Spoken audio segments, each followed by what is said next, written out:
நம்ம தேவனுடைய வார்த்தைக்கு நேராக போவோம். லூக்கா 22:14-21 வரைக்கும் வாசிப்போம்.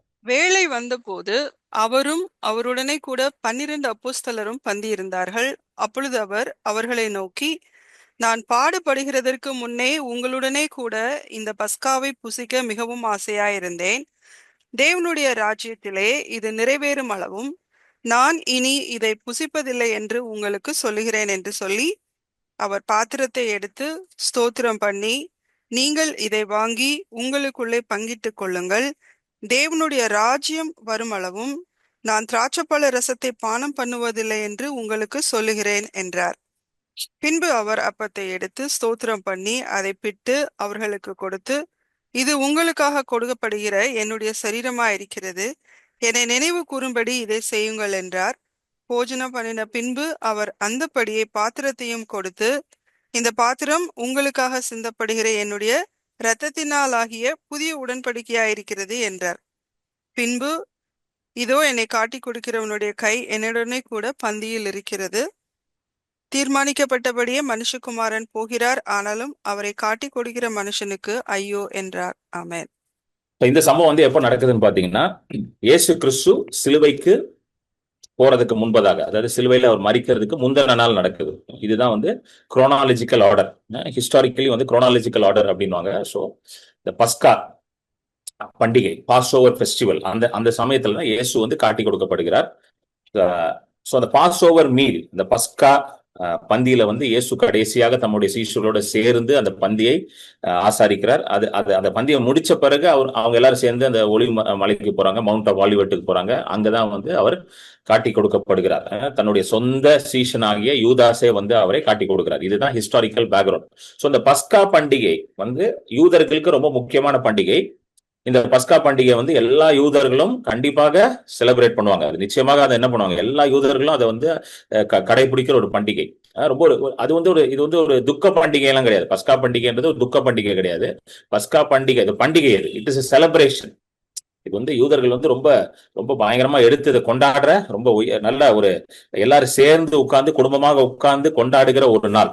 அப்படிப்பட்ட ஒரு பண்டிகையில இயேசு கிறிஸ்து தம்முடைய சரீரத்தையும் ரத்தத்தையும் குறித்த ஒரு பெரிய வெளிப்பாடை தம்முடைய சீஷர்களுக்கும் வரப்போற சபைக்கும் வெளிப்படுத்துகிறார்.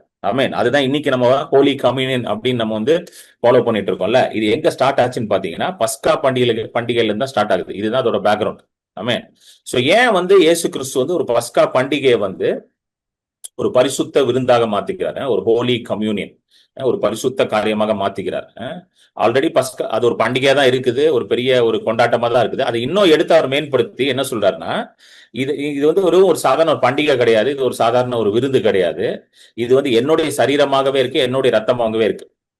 ஏன்னா இஸ்ரேல் ஜனங்களை பொறுத்த வரைக்கும் பஸ்கா பண்டிகை என்பது யாத்திராகமம் 12 நம்ம வாசிப்போம். அவர்கள் அடிமைத்தனத்துல, எகிப்தின் அடிமைத்தனத்துல இருந்து வெளியே வந்ததை வர்றதற்கு முந்தின நாள், அதாவது பிஃபோர் தேவர் செட் ஃப்ரீ, அதாவது அவர்கள் அடிமைத்தனத்திலிருந்து வெளியே வர்றதற்கு முந்தின நாள் அவர்கள் இந்த இதை அனுசரிப்பார்கள், பஸ்காவை அனுசரிப்பார்கள். அதுதான் பஸ்கா பண்டிகையோட background. Amen.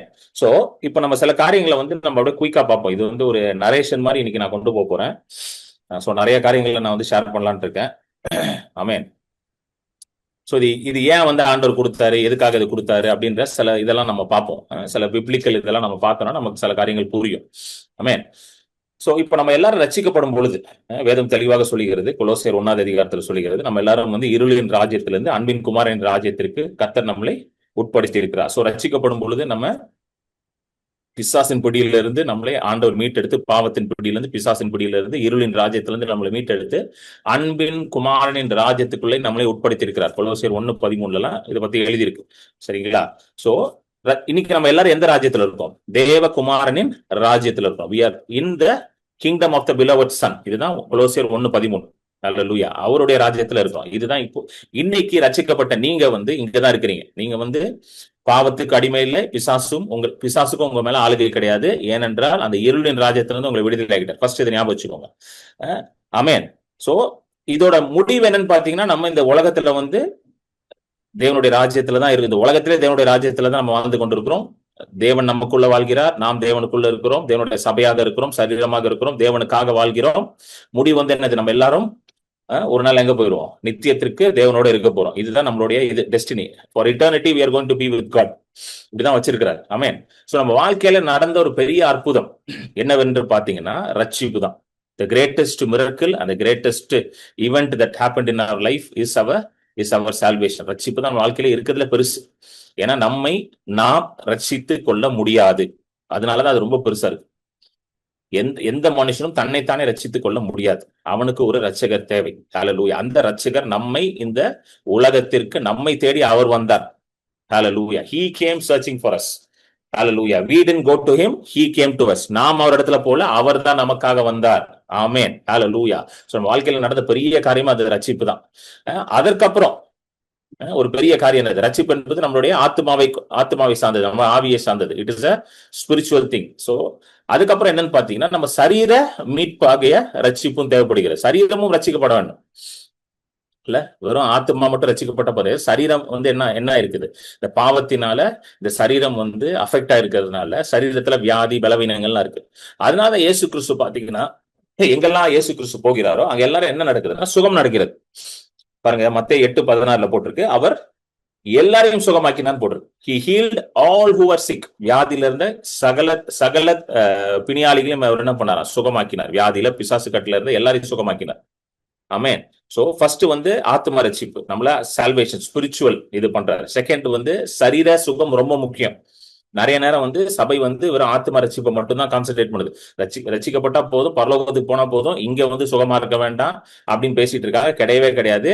Jesus is very particular about our physical wellbeing also. ரொம்ப ரொம்ப முக்கியம். அது நம்மளுடைய சரீர சுகமும் சரீர நலனையும் அவருக்கு ரொம்ப கன்சர்ன்டா இருக்கிறார்.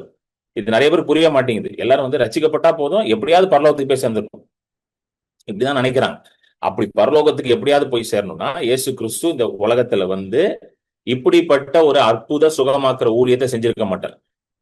எங்க போனாலும் அவர் என்ன பண்றாருன்னா வியாதியஸ்களை சுகமாக்குறார். For this purpose I came என்றார். எதற்காக வந்தது? தேவனுடைய ராஜ்யத்தை பிரசங்கிக்கவும் வியாதியஸ்களையும் பிசாசின் கட்டில் இருக்களையும் விடுதலையாக்கவும் தான் நான் வந்தேன்னே சொல்றார். For this cause he was manifested எழுதுறாரு. 1 யோவான்ல வருது. இதற்காக தான் வந்தாராம், பிசாசின் கிரியைகளை முறியடிப்பதற்காகவே. So physical healing is very important for Jesus. உங்களுடைய சுகமும் நல்வாழும் இயேசுவுக்கு ரொம்ப முக்கியமா இருக்கு. ஆண்டவர் அது ரொம்ப ரொம்ப இம்பார்ட்டண்டா பாக்குறாரு. ஹல்லேலூயா. அதனால அவர் எல்லாரையும் சுகமாக்கினார். ஆமென். சோ ஆண்டவருடைய நேச்சர்லயே சுகம் என்பது இருக்குது. It is in his nature to heal the sick.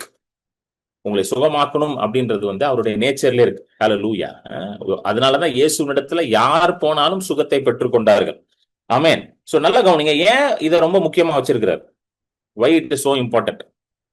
Why is physical healing so important? Why is physical well-being? அதாவது physical healing நான் சொல்லும் பொழுது வெறும் சரீர சுகத்தை மட்டும் நான் சொல்லவில்லை. physical well-beingனா எல்லாத்திலையும் நீங்க வாழ்ந்து சுகமா இருக்கணும். அந்த 1 யோவான் பிரியமானவன் என் ஆத்மா வாழ்கிறது போல, அந்த வசனத்தை போடு. பிரியமானவனே, உன் ஆத்மா வாழ்கிறது போல நீ எல்லாவற்றிலும் வாழ்ந்து சுகமாயிருக்கும்படி வேண்டுகிறேன். ஆத்மா வாழ்கிறது போல எல்லாவற்றிலும் வாழ்ந்து நீ சுகமா இருக்கணும். எல்லாவற்றிலும், ஆவி, ஆத்மா, சரீரம், குடும்பம், பொருளாதாரம், கையின் பிரயாசம், நீங்க செய்கிற வேலை, ஊழியம், பிசினஸ், நீங்க என்னெல்லாம் இருக்கோ எல்லாத்திலையும் நீங்க வாழ்ந்து நலமா இருக்கணும், சுகமா இருக்கணும். இதுதான் தேவனுடைய சித்தமாக இருக்கிறது. ஹல்லேலூயா. இதை நீங்க பழைய ஏற்பாட்டிலே பார்க்கலாம். யாரெல்லாம் தேவனிடத்துல வந்தார்களோ ஒண்ணுமே இல்லாம வந்தவர்கள் கூட எப்படி ஆனார்கள்? பெரிய சீமானாக வர வர விருத்தி அடைந்தார்கள். ஆபிரகாமா இருக்கலாம், ஈசாக்கா இருக்கலாம், யாக்கோபா இருக்கலாம், யோசேப்பா இருக்கலாம், தாவீதா இருக்கலாம். பழைய உடன்படிக்கையில இருந்த பரிசுத்தவான்களே அப்படிதான் வாழ்ந்தாங்க, பழைய ஏற்பாட்டின் பரிசுத்தவான்களே. ஹல்லேலூயா. ஆமென். சோ எல்லாவற்றிலும் நீங்க வாழ்ந்து சுகமா இருக்கணும். You need to be well in everything in all areas of your life. இதுதான் ஆண்டவருடைய சித்தம். நல்ல ஞாபகம் வச்சுக்கோங்க. ஏன்னா நிறைய நேரம் நம்ம இதை மறந்துடும். நம்ம ஆவிக்குரிய வாழ்க்கையில மட்டும் நல்லா இருந்தா போதும், நல்லா ஜெபம் பண்ணி, நல்லா பைபிள் படிச்சு, நல்லா அந்நிய பாஷை மட்டும் பேசினா போதும். இதுதான் ரொம்ப முக்கியம். மத்ததெல்லாம் முக்கியம் இல்ல, கிடையாது. இதை பண்றோம் பாத்தீங்களா, இந்த ஜெபம் பண்றது, இந்த வேதத்தை வாசித்து தியானம் பண்றது, இது எல்லாமே தேவனை அதிகமாக அறிந்து கொள்வதற்கு அதோடைய ஃப்ரூட் என்னது? மற்ற காரியங்கள், அதாவது மற்ற பகுதியில் அதோட ஃப்ரூட்டை பார்ப்பீங்க. இயேசு சொல்றாருல யோவான் 15, எண்ணில் நிலைத்து நில்லுங்கள், எண்ணெய் இல்லாமல் நீங்கள் ஒன்றும் செய்ய முடியாதுன்றாருல. சோ அவர்ல நிலைத்து நிற்கும் பொழுது கண்டிப்பா என்ன இருக்கும்? ஃப்ரூட் இருக்கும். ஹல்லேலூயா. சோ இதெல்லாம் செய்யறோம்னா நிச்சயமாக என்ன இருக்கும்? வெளியரங்கமான ஒரு பலனை நீங்கள் பார்ப்பீர்கள். சோ ஆவி, ஆத்மா, சரீரம் எல்லாவற்றிலும் நீங்க வாழ்ந்து சுகமா இருப்பீர்கள். ஆமென். இப்படிதான் ஆண்டவர் நமக்கு சித்தம் வைத்திருக்கிறார். ஹalleluya. சோ ஏன் அப்படின்னு பாத்தீங்கன்னா, why is because நம் மூலமாக தான் இயேசு கிறிஸ்து இந்த உலகத்துல செயல்பட முடியும். Today Jesus can work in this world only through you. Amen. இன்றைக்கு இயேசு அவர் தான் நம்மளுடைய தலையா இருக்கிறார், நம்ம அவருடைய சரீரமா இருக்கிறோம். இன்றைக்கு இயேசு வேலை செய்யணும் இந்த உலகத்துல. ஆமென். இன்னைக்கு ஆண்டவருடைய சித்தம் நிறைவேறணும். அது யார் மூலமா தான் நிறைவேற முடியும்? உங்க மூலமாக மட்டும்தான் நிறைவேற முடியும். சபை மூலமாக மட்டும்தான் அது நிறைவேற முடியும். ஹalleluya. அதற்கு தான் சபையை அவர் எம்பவர் பண்ணணும்னு நினைக்கிறார். he wants to empower the church. சபையை பலப்படுத்தணும்னு நினைக்கிறார். சபையை தலையாக எப்பொழுது சபை மேலோங்கி நிக்கணும்னு அவர் விரும்புகிறார். ஆமென். நான் சபை என்று சொல்லும் பொழுது அந்த சர்ச் அது உடனே அப்படி யோசிக்க கூடாது. ஒரு சர்ச் பில்டிங் அப்படி சொல்ல. சபை என்பது நீங்க தான், பாடி ஆஃப் கிரைஸ்ட், கிறிஸ்துவின் சரீரமாகிய நீங்க எல்லாவற்றுக்கும் மேலாக இருக்கணும். அப்பதான் இந்த உலகத்துல இயேசு கிறிஸ்துவின் சித்தம் உங்கள் மூலமாக செயல்பட ஆரம்பிக்கும். ஹalleluya. ஆமென். இது ஒரு பெரிய இது. அதனால சொன்ன ஒரு நரேஷன் மாதிரி நான் அப்படியே உங்களுக்கு சொல்லிட்டு வரேன். ஆமென். சோ இதற்காக நல்லா கவனிங்க. இப்போ வரேன் பாருங்க, கவனிங்க. சோ தன்னுடைய சரீரத்தை பாதுகாப்பதற்காகவும் தன்னுடைய சரீரத்திற்காக சரீரத்தின் நல்வாழ்விற்காகவும் மனுஷன் நிறைய பிரயாசப்படுறான். கரெக்டா? சரீரம் பாதுகாக்கப்படணும், சரீரம் நல்லா இருக்கணும். கரெக்டா? அதற்காக நிறைய எஃபர்ட்ஸ் போடுறோம். அதுக்காக தான் மனுஷன் என்ன பண்றான்? காலையிலேயே கிளம்பி வேலைக்கு போறான், கஷ்டப்பட்டு வேலை செய்யறான், உழைக்கிறான், சம்பாதிக்கிறான். எல்லாம் கேட்டு பாருங்க, எதுக்கு வேலைக்கு போறீங்க? எதுக்குங்க காலையிலேயே கிளம்பி வேலைக்கு போறீங்க? கேட்டு பாருங்க. நிறைய பேர் 6 மணி 5 மணிக்கெல்லாம் கிளம்பி வேலைக்கு போவாங்க. காலையிலேயே போவாங்க, 2 மணி நேரம் டிராவலிங்க, ஒரு 2 மணி நேரம் போவாங்க. எதுக்குங்க இப்படி போகணும் வேலைக்கு? அப்படி போய் வேலை செய்யணுமா? அவ்வளவு முக்கியமானு கேட்டா, வயிறு இருக்கே, இந்த வயிற்றுக்காக நான் என்ன பண்ணணும்? வேலை பார்த்து தான் ஆகணும். இந்த சரீரத்துக்காக நான் வேலை பார்த்து தான் ஆகணும். என் குடும்பத்துக்காக நான் வேலை பார்த்து தான் ஆகணும். அல்டிமேட்லி நல்லா கவனிச்சிங்கன்னா, நம்ம செய்யறது எல்லாமே நம்ம சரீரத்துக்காக தான் நம்ம செஞ்சுட்டு இருக்கோம். நல்லா கவனிங்க. கரெக்டா இல்லையா? ஏன் நல்ல துணி வாங்கி போடுறோம் நம்ம? கரெக்டா இல்லையா? சிம்பிள் எக்ஸாம்பிள் சொல்றேன். நல்ல துணி வாங்குறோம்னா, நல்ல சட்டை வாங்குறோம், நல்ல ஒரு ட்ரெஸ் வாங்குறோம், நல்ல சாரி வாங்குறீங்க, நல்ல இதெல்லாம் வாங்குறீங்க, நகைலாம் வாங்கி போடுறீங்க. நகைலாம் தப்பு கிடையாது. எதுவுமே நகைலாம் எதுக்கு போடுறீங்க? வாங்கி எல்லாம் போடுறீங்க சரீரத்துக்காக தான். அதை போட்டா நான் பாக்குறதுக்கு நல்லா இருக்கணும். எதுக்கு மேக்கப் போடுறாங்க எல்லாரும்? பிராக்டிகலா கேட்கறேன். எதுக்கு மேக்கப் போடுறோம்? மேக்கப் போடுறது தப்புலாம் ஒண்ணும் இல்லை, தப்புனே யாரும் பேசல. எதுக்கு போடுறோம்? இதுக்காக தான். சரீரத்தை நல்லா எதுக்கு எக்ஸசைஸ் பண்றோம்? காலையில இருந்து ஜாகிங் போறோம், ஜிம்முக்கு போறோம், வெயிட் லாஸ் பண்றோம். எதுக்கு பண்றோம்? சரீரம் நல்லா இருக்கணும், ஹெல்த்தியா இருக்கணும். கரெக்டா இல்லையா? இது எல்லாமே எதுக்கு ஏசி போட்டு உட்காந்துருக்கோம் வீட்டுல? சரீரத்துக்காக தான். ஆவிக்காக ஏசி? ஆவிக்கு ஏசி தேவையா? ரொம்ப புழுக்கமா இருக்குன்னு ஆவி கேக்குதா ஏசி? சரீரத்துக்கு தான் ஏசி தேவைப்படுது. ரொம்ப ஹாட்டா இருக்கு பிரதர், அதனால ஒரு ஏசியை போட்டு தூங்கினாதான் நல்லா நிம்மதியா இருக்கு பிரதர். எதுக்கு கார்ல போறோம்? இங்க இருந்து ஒரு இடத்துக்கு போனா எதுக்கு கார் எடுத்துட்டு போறோம்? வசதியா போய் இறங்குறதுக்கு. பஸ்ல போனா வேர்த்து ஊர்த்தி, அதுவும் சென்னையில பஸ்ல எல்லாம் போனா அப்படியே போய் இறங்குறதுக்குள்ள ஒரு மாதிரி ஆயிரும். அதனால கார்ல போறோம். இங்க இருந்து ஒரு இடத்துக்கு போனா பிளைட்ல போறோம். எதுக்கு? குயிக்கா போய் இறங்குறதுக்கு. இதே ட்ரெயின்ல போனா 3 நாள் ஆகுது, பிளைட்ல போனா சீக்கிரம் போய் இறங்கலாம். சோ சரீரம் எப்படி இருக்கும்? பாதுகாப்பு. சோ எதை செய்தாலுமே நீங்க எதற்காக தான் செய்றீங்க? இப்போ புரியுதுங்களா? What ever you doing it for your self and for your பாடி தான். எத்தனை பேர் புரிஞ்சிச்சு இது? கரெக்டா? எது சாப்பிடுறது? ஏன் ஹெல்த்தியா சாப்பிடணும்னு நினைக்கிறீங்க? ஏன்னா சரீரம் நல்லா இருக்கணும். ஜங்க் ஃபுட் சாப்பிடக்கூடாது, ஹெல்த்தியா சாப்பிடணும் அப்படின்னு நினைக்கிறோம். சரீரம் எல்லாமே சரீரத்துக்கு தான். கரெக்டா இல்லையாங்க? எல்லாமே நான் உனக்கு இந்த வெளிப்பாடு ஆண்டவர் ரொம்ப வருஷத்துக்கு முன்னாடி கொடுத்தாரு. நம்ம பண்றது எல்லாமே சரீரத்துக்கு தாங்க பண்ணிட்டு இருக்கோம். படிப்பே அதுக்கு தான் படிக்கிறோம். தெரியுமா உங்களுக்கு? ஏன் நல்லா படின்றாங்க? நல்லா பிள்ளைங்க கிட்ட சொல்றோம், நல்லா படி, நல்லா படி, அப்பதான் நல்ல வேலை கிடைக்கும், ஃபாரின்ல போய் இருக்கலாம். சில பேர்லாம் என்கிட்ட சொல்லுவாங்க, எனக்கு தெரிஞ்ச நண்பர்கள் நிறைய பேர் வெளிநாட்டுல இருக்காங்க, அமெரிக்காங்கெல்லாம். நான் கேட்பேன், உனக்கு என்னடா ரொம்ப பிடிச்சிருக்கு? என் கூட படிச்சவங்க எல்லாம் இருக்கிறாங்க சில பேர். என்னடா உனக்கு ரொம்ப பிடிச்சிருக்கு அப்படின்னா, நல்லா கிளீனா இருக்கு தம்பி, நல்லா கிளீனா இருக்குது, நல்லா நல்ல ஏர்லாம் நல்லா ஃப்ரெஷ்ஷா இருக்கு, ஸோ பாடி நல்லா இருக்கு. ஒருத்தங்கலாம் சொன்னாங்க, எனக்கு இங்க இருக்கும்போது ரொம்ப வீசிங்கா இருந்துச்சு பிரதர், எனக்குலாம் ரொம்ப வீசிங்கா இருக்கும், கஷ்டமா இருக்கும் இங்க இருக்க பொல்யூஷன் அதனால. ஆனா நான் இப்ப அமெரிக்கால ஒரு 5 வருஷமா இருக்கேன், எனக்கு இந்த வீசிங்கே இல்லை, நல்லா இருக்குது, ஏர்லாம் கிளீனா இருக்கு. ஸோ எல்லா முயற்சியுமே எதுக்கு நேரா இருக்குங்க? இப்போ புரியுதுங்களா? எல்லா முயற்சியுமே எதுக்கு நேரா இருக்கு? நீங்க போடுற எல்லா முயற்சியுமே எதுக்கு நேரா இருக்கு? சரீர நல்வாழ்விற்காக தான். ஆவிக்காக எதுவுமே இல்ல முயற்சி. மனுஷன் ஆவிக்காக முயற்சியே போடல. புரிஞ்சிருச்சுங்களா? பாடி பாடி பாடி தான், சரீரம் சரீரம் சரீரம் தான். இதுக்காக தான் எல்லாத்தையும் பண்ணிக்கிட்டு இருக்கான் உட்காந்து. காலையிலே என்சியா ஓடுறான், இதுக்குதான். இதை இயேசு ஒரு இடத்துல அழகா இல்லஸ்ட்ரேட் பண்ணுவாரு. இந்த 5 அப்பம் 2 மீன் இருக்கு பாத்தீங்களா? இந்த 5 அப்பம் 2 மீன் சம்பவத்துல பாத்தீங்கன்னா நல்ல திருப்தியா போட்டுருவாரு. எல்லாம் நல்ல திருப்தியா சாப்பிடானுங்க. நல்ல அப்பம், நல்ல ஃபிஷ் ஃப்ரை எல்லாம் கொடுத்து நல்லா திருப்தி ஆக்கிடுவார். திருப்தி ஆக்கணும்னே அடுத்த நாள் திரும்ப வந்துடும். அந்த கும்பல் தேடிக்கிட்டு வரும் இயேசு எங்க போனாருன்னு. இயேசு வந்து அக்கறைக்கு போயிடுவார், கப்பர்நகூமுக்கு போயிடுவார். எடுங்க யோவான் 6வது அதிகாரம்.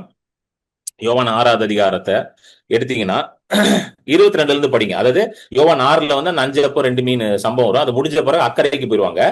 அந்த கூட்டம் வந்து இப்ப என்ன பண்ணும்னா இயேசு எங்க இருக்கான்னு தேடிக்கிட்டு வரும். 22 இருந்து படிங்க, வாசிங்க. மறுநாளில் கடலின் அக்கறையிலே நின்ற ஜனங்கள் அவருடைய சீஷர் ஏறின அந்த ஒரே படவு தவிர அங்கே வேறொரு படவும் இருந்ததில்லை என்றும், இயேசு தம்முடைய சீஷருடனே கூட படவில் ஏறாமல் அவருடைய சீஷர் மாத்திரம் போனார்கள் என்றும் அறிந்தார்கள். கர்த்தர் ஸ்தோத்திரம் செய்த பின்பு அவர்கள் அப்பம் சாப்பிட்ட இடத்துக்கு சமீபமாய் திபேரியாவில் இருந்து வேறே படவுகள் வந்தது.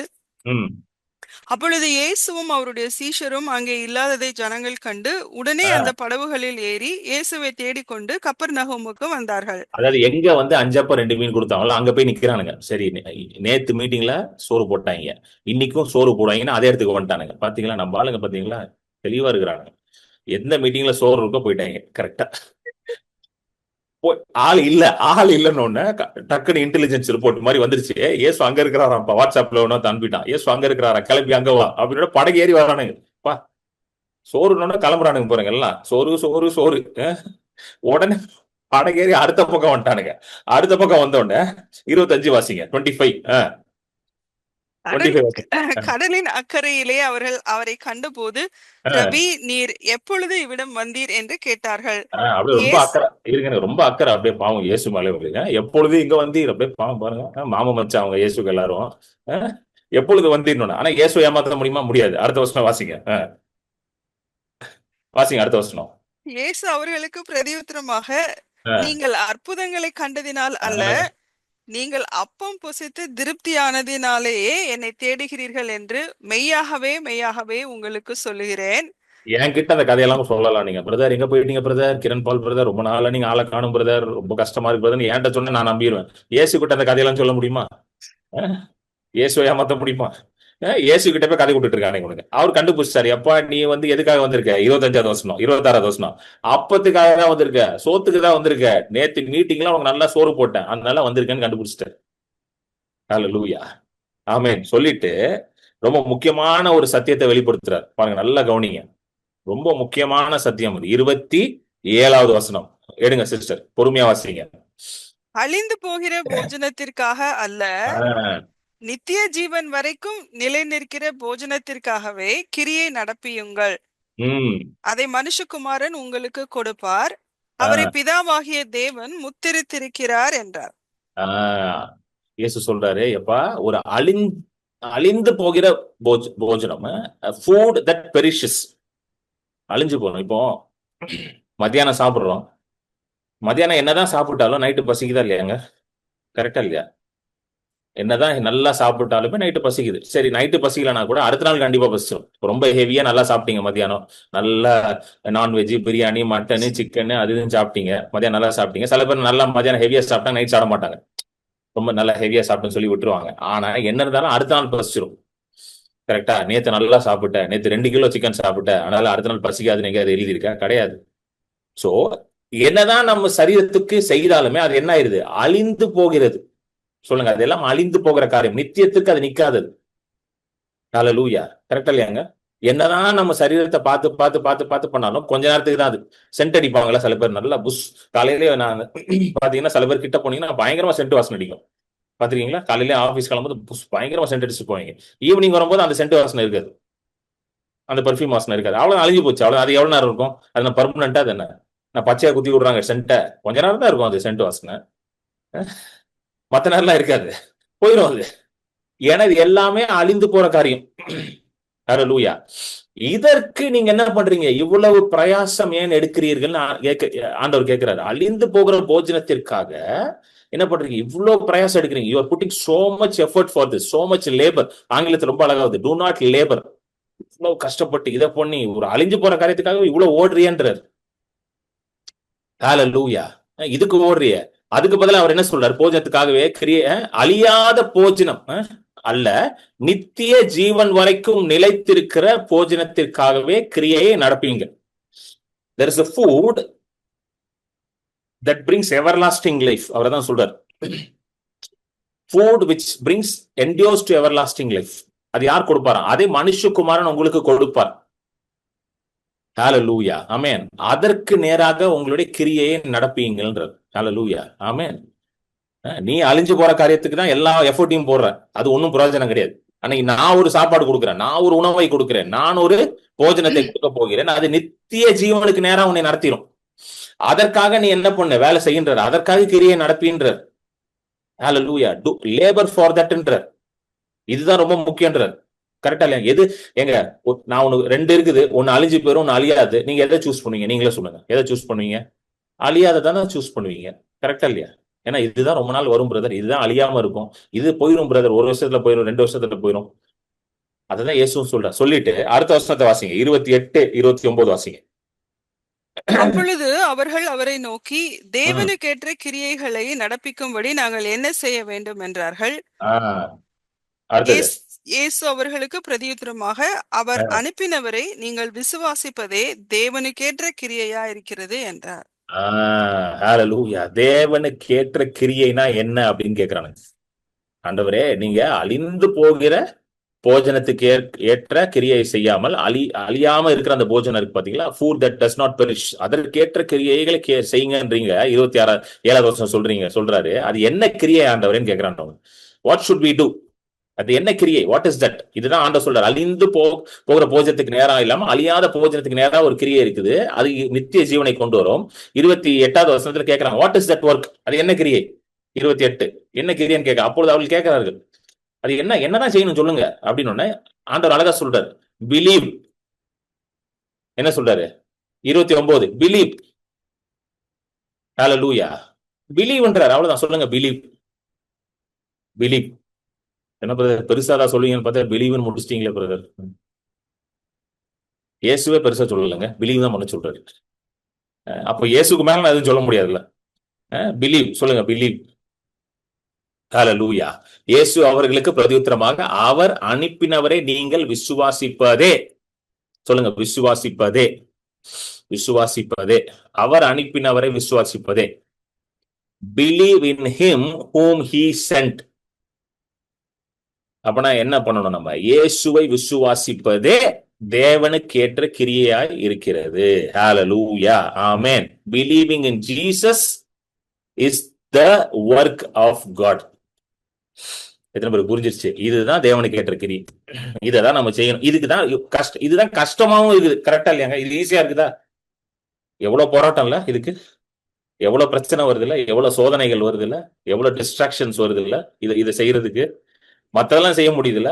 அழிந்து போற போஜனத்துக்கு நல்ல வேலை செய்ய வருது. காலையிலே எந்திரிச்சு போறோம், எல்லா வேலையும் செய்யறோம். எது அழிந்து போற போஜனத்தை எடுத்து அதை சமைச்சு அதை சாப்பிட்டு செய்யறதுக்கு எல்லாமே கரெக்டா பண்ணிடுறோம். ஆனா இந்த விசுவாசிக்கணும்னு வரும்பொழுது மேல கஷ்டமா இருக்கும். இயேசுவை விசுவாசிக்கணும்னா 1000 தடவை வருது. ஹalleluya. சோ இந்த யோவான் 6 நீங்க படிச்சீங்கன்னா, இயேசு உடனே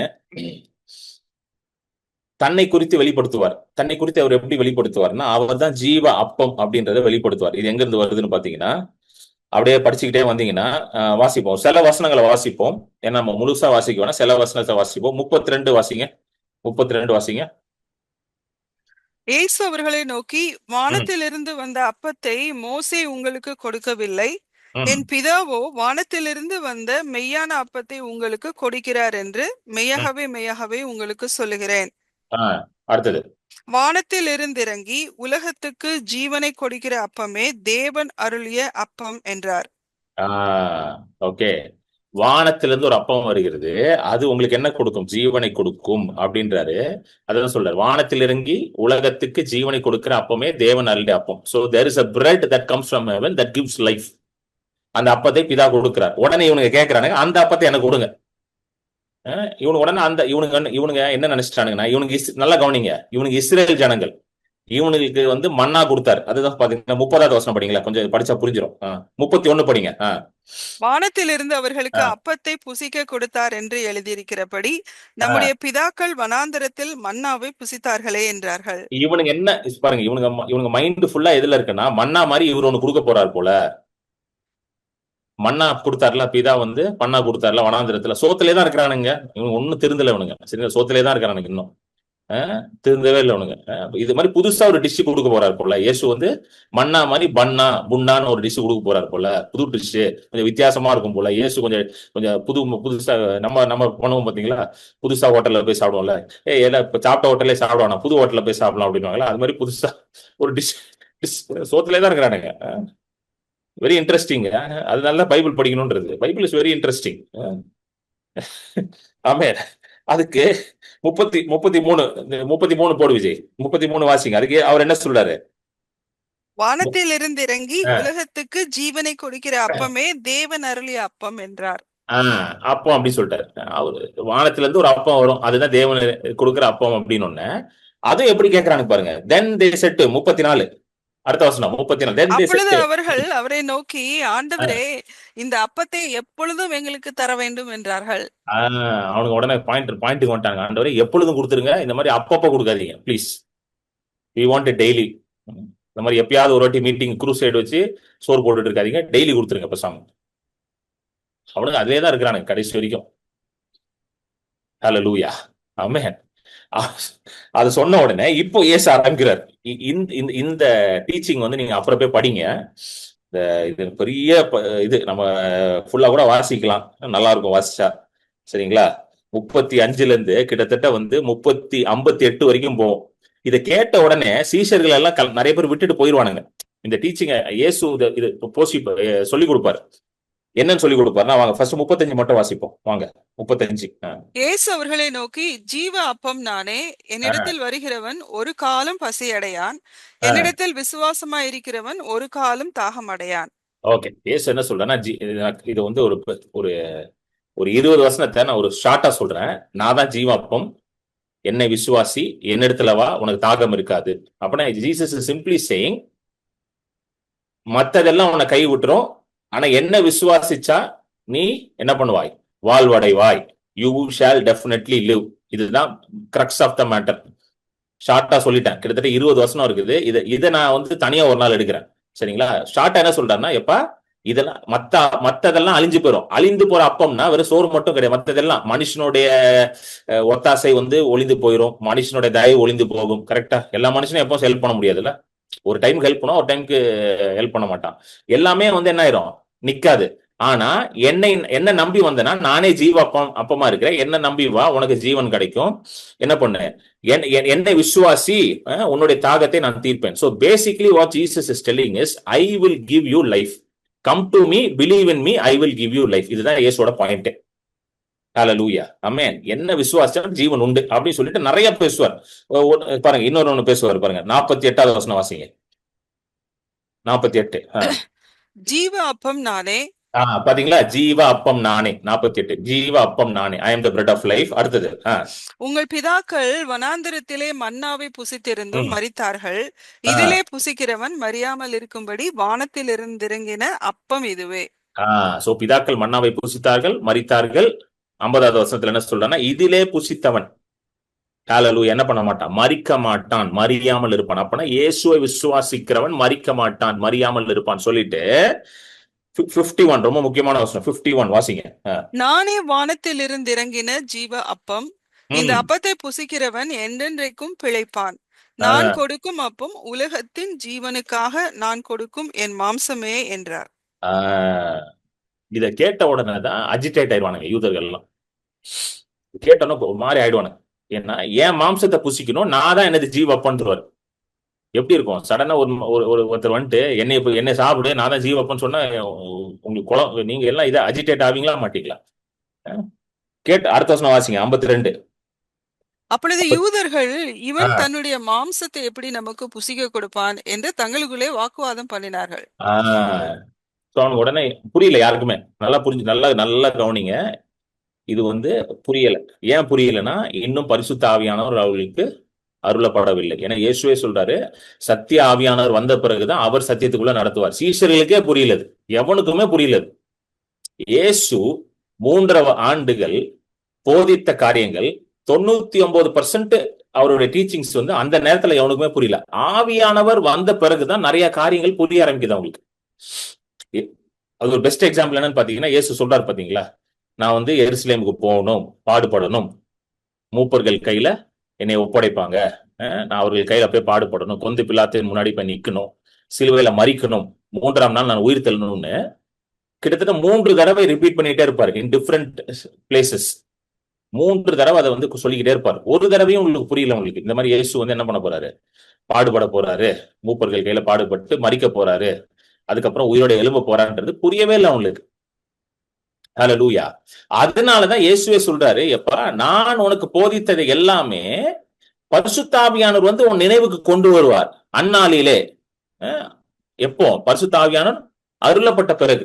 சோ அதனாலதான் the Holy Spirit role is very important today. இன்னைக்கு பரிசுத்த ஆவியானவருடைய ரோல் வந்து ரொம்ப முக்கியமா இருக்கு. ஒரு சத்தியத்தை புரியறதுக்கு பரிசுத்த ஆவியானவருடைய உதவி இல்லைன்னா புரியாது. ஹல்லேலூயா. எத்தனை பேர் புரியுது உங்களுக்கு? You should include the Holy Spirit in your day to day Bible reading. நீங்க வேதத்தை வாசிக்கும் பொழுது பரிசுத்த ஆவியானவரை வந்து உள்ள விடணும். அப்படியே படிச்சுட்டு போனோம்னா சில நேரம் புரியாது நமக்கு. அவரை உள்ள விட்டு, ஆண்டவரே என்னன்னு சொல்லுங்க, நீங்க யாருன்னு காட்டுங்க ஆண்டவரே, எனக்கு புரிய மாட்டேங்குது, நீங்க நல்லவர்னு தெரியுது, ஆனா இது என்னன்னு தெரிய மாட்டீங்க ஆண்டவரே அப்படின்னு கேட்கணும் நம்ம. ஹல்லேலூயா. இல்லைன்னா அது ரொம்ப டஃபா இருக்கும், இதெல்லாம் புரியறதுக்கே டஃபா இருக்கும். அன்னைக்கு வந்து ஏன் புரியலன்னா பரிசுத்த ஆவி எனக்கு கிடையாது. அதனால உனக்கு ஏற்கனவே யூதர்களுக்கு இயேசு வந்து மேசியான்னு புரியல, அது ஒரு சைடு குழப்பம் ஓடிக்கிட்டு இருக்கு.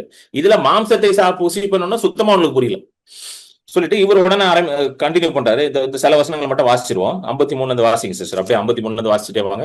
அதற்கு இயேசு அவர்களை நோக்கி, நீங்கள் மனுஷகுமாரனுடைய மாம்சத்தை புசியாமலும் அவருடைய இரத்தத்தை பானம் பண்ணாமலும் இருந்தால் உங்களுக்குள்ளே ஜீவன் இல்லை என்று மெய்யாகவே மெய்யாகவே உங்களுக்கு சொல்லுகிறேன்.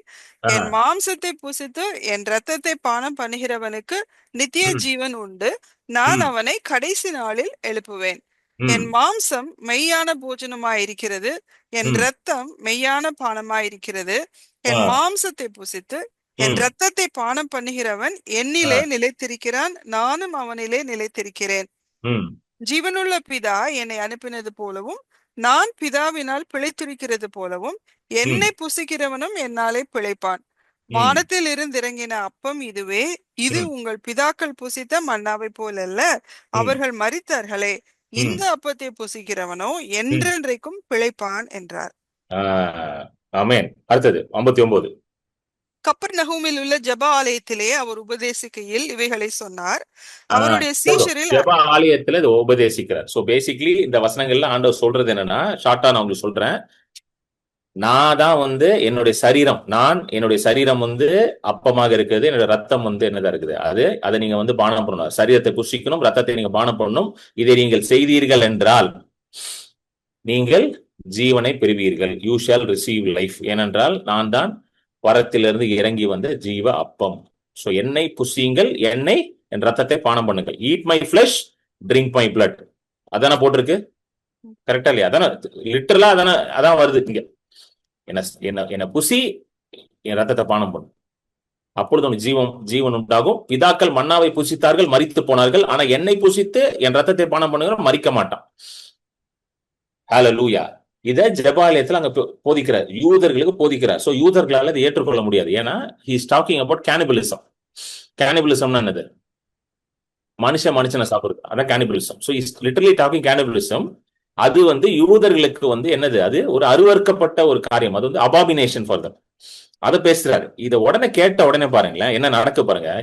இந்த போதனை அவர் பண்ண, அதான் சொல்ற பாருங்களேன், பரிசுத்த ஆவியானவர் இல்லாமல் எப்படிப்பட்ட போதனையை கேட்டாலுமே நமக்கு அது புரியாது. அதான் the work of the Holy Spirit is very very important. 60வது வசனம், 60th verse போடுங்க. 60வது வசனம் வாசிங்க. அவருடைய சீஷரில் அநேகர் இவைகளை கேட்ட பொழுது, இது கடினமான உபதேசம், யார் இதை கேட்பார்கள் என்றார்கள். இது கடினமான உபதேசம், யார் இதை கேட்பார்கள்? அடுத்தது, சீஷர்கள் அதை குறித்து முறுமுறுக்கிறார்கள் என்று இயேசு தமக்குள்ளே அறிந்து அவர்களை நோக்கி, இது உங்களுக்கு இடரலா இருக்கிறதோ? மனுஷகுமாரன் தாம் முன்னிருந்த இடத்திற்கு ஏறி போகிறதை நீங்கள் காண்பீர்கள், ஆனால் எப்படி இருக்கும்? ஆவியே உயிர்ப்பிக்கிறது, மாம்சமானது ஒன்றுக்கும் உதவாது.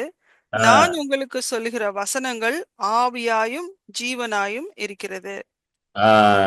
ஆவியே உயிர்ப்பிக்கிறது, மாம்சமானது ஒன்றுக்கும் உதவாது. இப்ப புரியுதுங்களா? ஹோலி ஸ்பிரிட்டோட வேலை எவ்வளவு முக்கியம்ட்டு. ஆவிதான் உயிர்ப்பிக்க முடியும் நம்மை. சோ வேதத்தை வாசிக்கும் பொழுது பரிசுத்த ஆவியானவர் தான் அந்த வார்த்தைகளை கொண்டு வந்து நமக்குள்ள ஜீவனை கொண்டு வர முடியும், ப்ரொடியூஸ் பண்ண முடியும். he can only bring life through the words. Hallelujah. அதனாலதான் ஆவியோட வேலை வந்து ரொம்ப முக்கியமா இருக்கு. the work of the spirit is very important. ஆவியே உயிர்ப்பிக்கிறது. அவருடைய வார்த்தைகள் எப்படி இருக்கு? ஜீவனாகவும் ஆவியாகவும் இருக்கிறது. அடுத்த வசனம் வாசிங்க, 64. ஆகிலும் உங்களில் விசுவாசியாதவர்கள் சிலர் உண்டு என்றார். விசுவாசியாதவர்கள் இன்னார் என்றும் தம்மை காட்டி கொடுப்பவன் இன்னான் என்றும் ஆதி முதலாக இயேசு அறிந்திருந்தபடியால் அவர் பின்னும் ஒருவன் என் பிதாவின் அருளை பெறாவிட்டால் என்னிடத்திற்கு வரமாட்டான் என்று இது நிமித்தமே உங்களுக்கு சொன்னேன் என்றார். 66 வாசிங்க. அது முதல் அவருடைய சீஷரில் அநேகர் அவருடனே கூட நடவாமல் பின்வாங்கி போனார்கள். அடுத்தது. அப்பொழுது இயேசு 12 நோக்கி, நீங்களும் போய்விட மனதா இருக்கிறீர்களோ என்றார். சீமோன் பேதுரு அவருக்கு பிரதியுத்தரமாக, ஆண்டவரே, யாரிடத்தில் போவோம்? நித்திய ஜீவ வசனங்கள் உம்மிடத்தில் உண்டே. நீர் ஜீவனுள்ள தேவனுடைய குமாரனாகிய கிறிஸ்து என்று நாங்கள் விசுவாசித்தும் அறிந்தும் இருக்கிறோம் என்றான். ஆமென், ஆமென். சோ என்ன நடந்துச்சுன்னா, இந்த போதனையை பண்ண பிறகு இந்த யோவான் 6ல ஆரம்பிக்கிறார் பாத்தீங்களா? அழிவுள்ள போஜனத்திற்கு நேராக கிரியையை நடப்பிக்காமல் அப்படின்னு ஆரம்பிக்கிறார் பாத்தீங்களா? யோவான் 6ல ஆரம்பிக்கிறார். எந்த வசனத்துல ஆரம்பிக்கிறார்? அது யோவான் 6:26 ஸ்டார்ட் பண்றாரு. do not labor for food that perishes ஆரம்பிக்கிறார்ல. அந்த போதனை முடிச்ச உடனே அவரை பின்தொடர்ந்து வந்தவர்கள், பின்பற்றி வந்தவர்கள் அநேகர் அவரை விட்டு போனார்கள். ஏன் விட்டு போனார்கள்னா, இது ரொம்ப கடினமான உபதேசமா இருக்கு, இது புரியல, அவருடைய மாம்சத்தை சாப்பிடுங்கன்றாரு, அவருடைய ரத்தத்தை பானம் பண்ணுங்கன்றாரு, இது கண்டிப்பா ஒரு துர்போதனை அப்படின்னு சொல்லி விட்டுட்டு போனாங்க. இப்ப இயேசு சீஷர்களை, அதாவது சீஷர்கள் 12 பேர் இருக்காங்களா, அவங்கள பத்தும் கேட்கிறாரு, எப்பா நீங்களாம் போலையாப்பான்னு கேட்கிறாரு. நீங்க மட்டும் இருக்கிறீங்க, நீங்களும் போக வேண்டியதான் பாருங்க. இயேசு மட்டும் தான் கூட்டம் வேணான்றவர். போறனா போ அப்படின்றாரு, போறனா போ அப்படின்றாரு. அதுக்கு உடனே பேதுரு வந்து பாருங்களேன், ஒரு ஸ்பிரிட் லெட் மேன் தான் பேதுரு வந்து. கொஞ்சம் வாய் அப்படி இப்படி இருந்தாலுமே கொஞ்சம் ஸ்பிரிட் லெட் மேன் அந்த மனுஷன். அதனாலதான் ஆண்டவர் அவரை வச்சு சபையை எழுப்பினாரு. சும்மா ஒன்னும் ஆண்டவர் அவர் சூஸ் பண்ணல. கொஞ்சம் துருதுருன்னு இருப்பாரு, ஏதாவது வாய் விட்டுருவாரு. ஆனா கொஞ்சம் அப்பப்போ ஆவியோட சத்தத்தையும் கேட்பாரு மனுஷன். அவர் ஒன்னும் சொல்றாரு பாருங்க, ஆண்டவரே எங்க போறது ஆண்டவரே, உம்மிடத்துல ஜீவனின் வார்த்தைகள் இருக்கிறது அப்படின்ட்டு. ஹல்லேலூயா, ஆமென். ஏன்னா இந்த பேதுரு தான் வந்து நீர்தான் மேசியா என்று நான் அறிந்திருக்கிறேன்னு வேற சொல்லுவார்ல. எல்லாம் இயேசு கேட்பார்ல, யார் என்னை பத்தி என்ன சொல்றாங்க எல்லாரும் அப்படின்னா, எல்லாம் சொல்லுவாங்க, நீங்க எலியான்றாங்க, நீங்க ஒரு தீர்க்கதரிசின்றாங்க, மரணத்துல இருந்து எழும்பி வந்த ஒரு தீர்க்கதரிசி, பழைய ஏற்பாட்டு தீர்க்கதரிசின்றாங்க, நீங்க என்ன சொல்றீங்கன்னு பேதுரு தான் சொல்லுவார், ஆண்டவரே நீர் தான் மெய்யான குமாரன், ஆண்டவரே you are the only Sun, நீர் தான் மேசியா என்று நாங்கள் அறிந்திருக்கிறோம், நீதான் கிறிஸ்து என்று நாங்கள் அறிந்திருக்கிறோம் பேதுரு சொல்லுவார். ஸோ ஒரு பீட்டர் ஒரு நல்ல ஒரு ஸ்பிரிட் லெட் மனுஷன் தான். கொஞ்சம் அதை தான் பாருங்களேன், ஆண்டவரோட நீங்க ஒட்டிக்கிட்டே இருந்தீங்கன்னு வச்சுக்கோங்களேன், அந்த ஸ்பிரிட் லெட் வந்துடும். அவரோட வார்த்தையை நீங்க வாசிக்கிட்டே இருந்து அவர் வார்த்தையை படிச்சுக்கிட்டே இருந்தீங்கன்னா, சில பேர் கேட்பாங்க, பிரதர் எப்படி பிரதர் ஆண்டவருடைய சத்தத்தை கேட்கறது? நிறைய பேருக்கு அந்த கொஸ்டின் இருக்கு, ஆண்டவர் சத்தத்தை எப்படி ஒன்னும் பண்ண வேண்டாம், உட்காந்து பைபிளை மட்டும் வாசிங்க, உட்காந்து பைபிளை வாசிக்கிட்டே இருங்க, அவரோட ஒட்டிக்கிட்டே இருங்க. எப்படி அவர் இன்னைக்கு வந்து அவரோட பிசிக்கலா நம்ம ஒட்டிக்கிட்டு போக முடியாதுல்ல. அந்த காலத்துல சீஷர்கள் என்ன பண்ணாங்க, இயேசுவோட நடந்து போயிட்டு இருந்தாங்க பிசிக்கலா. இன்னைக்கு பிசிக்கலா போக முடியாது, ஆனா ஆவியில நடக்கலாம், நம்ம ஸ்பிரிட்ல நடக்கலாம். சோ ஸ்பிரிட்ல எப்படி நடக்கிறது? அவர் வார்த்தை எடுத்து படிச்சுக்கிட்டே இருக்க வேண்டியதான். அதான் நான் சொல்லுவேன், எல்லாரும் படிச்சுக்கிட்டே இருங்க, விட்டுறாதீங்க. புரியுது புரியலன்னா யோசிக்காது, படிச்சுக்கிட்டே இருங்க. உங்களுக்கு என்ன தேவையோ அதை ஆண்டவர் கொடுத்துக்கிட்டே இருப்பார். What ever is needed for you will come to you. இன்னைக்கு என்ன தேவை உங்களுக்கு, இன்னைக்கு என்ன வெளிப்பாடு தேவை, இன்னைக்கு என்ன சத்தியம் தேவை, இன்னைக்கு என்ன நீங்க கேட்கணும், இன்னைக்கு என்ன சத்தம் உங்களுக்கு காதுகள்ல கேட்கணும், அது வந்துடும் உங்களுக்கு கரெக்டா. Hallelujah, this is how you walk with the lord. அதனாலதான் ஆண்டவர் வந்து சொல்றாரு, என் வார்த்தைகள்ல ஜீவனும், என் வார்த்தைகள் ஜீவனும் ஆவியாகவும் இருக்கிறதுன்றார். So this is how you constantly walk in the spirit. Hallelujah, amen. So இதை சொல்றாரு. சொல்லிட்டு ஆனா பேதுருக்கு முழுசா புரிஞ்சான்லாம் தெரியல. மாம்சத்தை புசிக்கணும், ரத்தத்தை பானம் பண்ணணும் அப்படின்னு முழுசா புரிஞ்சிச்சான்லாம் தெரியல. ஆனா ஓரளவுக்கு அவனுக்கு தெரிஞ்சிருச்சு இவர் தான் அப்படின்றது புரிஞ்சிருச்சு. இப்போ இயேசு கிறிஸ்து வந்து இதை வந்து இன்ட்ரடியூஸ் பண்றாரு சீஷர்களுக்கு. இதை நம்ம படிச்சோம்ல, எங்க படிச்சோம்? லூக்கா 22 படிச்சோம். எடுத்துருங்க திரும்ப. இப்போ இதை அப்படியே வந்து பிசிக்கலா கொண்டு வர்றாரு. பிசிக்கலானா பாருங்க, சில காரியங்களை வந்து ஒரு விசுவாசத்துல நம்ம செய்ய ஆண்டவர் சொல்லுவார், இது நீ செய்கின்றவர். இது வந்து ஒரு எப்படி சொல்றது, ஒரு ஆக்ட் ஆஃப் ஃபெய்த்னு சொல்லலாம், இல்ல ஆண்டவர் கொடுத்த ஒரு கட்டளை, இந்த கட்டளை நம்ம செய்யும் பொழுது ஆண்டவர் சொன்னதை நம்ம என்ன பண்றோம், கீழ்ப்படுகிறோம். சோ அதுதான் வந்து இந்த ராபோஜனமே. ஆமா, இந்த Holi communion is an act of faith and it is a commandment from God which we do it in faith. அது தேவன் கொடுத்த ஒரு கட்டளை, அதை நம்ம விசுவாசத்துல செய்யணும். ரொம்ப முக்கியமானது. லூக்கா 22 கொண்டு வராரு, பாத்தீங்களா, சொல்றாரு என்ன பண்றாரு. திரும்ப வாசிங்க. லூக்கா 22 விட நம்ம இன்னொன்னு வாசிப்போம். இருங்க இன்னும் கொஞ்சம் நல்லா இருக்கும். மத்தேயு 26, மத்தேயு 26, 26. ஆமா, எடுங்க. அவர்கள் போஜன பண்ணுகையில் இயேசு அப்பத்தை எடுத்து ஆசீர்வதித்து அதை பிட்டு சீஷர்களுக்கு கொடுத்து, நீங்கள் வாங்கி புசியுங்கள், இது என்னுடைய சரீரமா இருக்கிறது என்றார். பின்பு பாத்திரத்தையும் இருங்க. இப்போ என்ன இயேசு பண்றாருன்னா, யோவான் 6 அவர் பிரசங்கித்தாரு பாத்தீங்களா, நானே ஜீவா அப்பம், நான் தான் பிதாவின் இடத்துல இருந்து வந்த அப்பமாக இருக்கிறேன், என் மாம்சத்தை புசித்து என் ரத்தத்தை பானம் பண்ணுகிறவன் பிழைப்பான், மறித்தாலும் அவன் பிழைப்பான் அப்படின்றதெல்லாம் பிரசங்கம் பண்றாருல, அவனுக்குள்ள நித்திய ஜீவன் இருக்கும் எல்லாம் பிரசங்கம் பண்றாருல. இதை வந்து அப்படியே பிசிக்கல் இதுல கொண்டு வராரு. அவர் சொன்ன டீச்சிங் அப்படியே பிசிக்கலா நம்ம வந்து அதை என்ன பண்ணலாம், விசுவாசத்துல அதை எடுத்து நம்ம செயல்படுத்துறதுக்கு ஒரு இதை கொண்டு வராரு. இது வந்து நான் எப்படி பாக்குறேன்னா, ஒரு ஆக்ட் ஆஃப் ஃபெய்த், ஒரு விசுவாச ஒரு இதா பாக்குறேன். ஹல்லேலூயா. சில காரியங்களை வந்து ஆண்டவர் வந்து ஸ்பிரிச்சுவலா வச்சிருப்பாரு, சிலதை வந்து ஸ்பிரிச்சுவல் வந்து பிசிக்கல் ஆக்டாவும் கொண்டு வருவார். அதுல ஒரு காரியம் தான் இந்த இது ராபோஜனம். சோ அவர் சொல்லி கொடுத்ததை இப்ப வெளியே கொண்டு வர்றார். சொல்லி வந்து என்ன சொல்லி தர்றாருன்னா, இதை வந்து செய்யும் பொழுது நம்ம எப்படி இதை பார்க்கணும்னா, லிட்டரலா அவரோட பாடியா தான் நம்ம பார்க்கணுமே தவிர வேற எப்படியுமே பார்க்க கூடாது. ஹல்லேலூயா.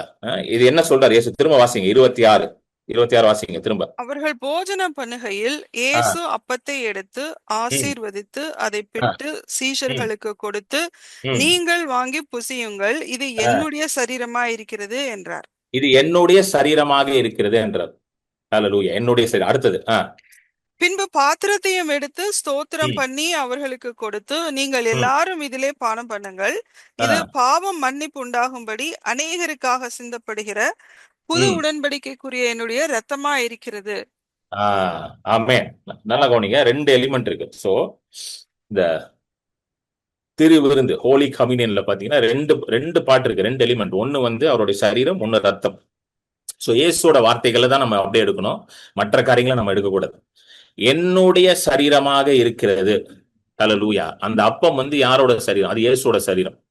ஹல்லேலூயா. முதலாவது அதை புரிஞ்சுக்கணும். It is literally the body of Jesus. It is nothing else.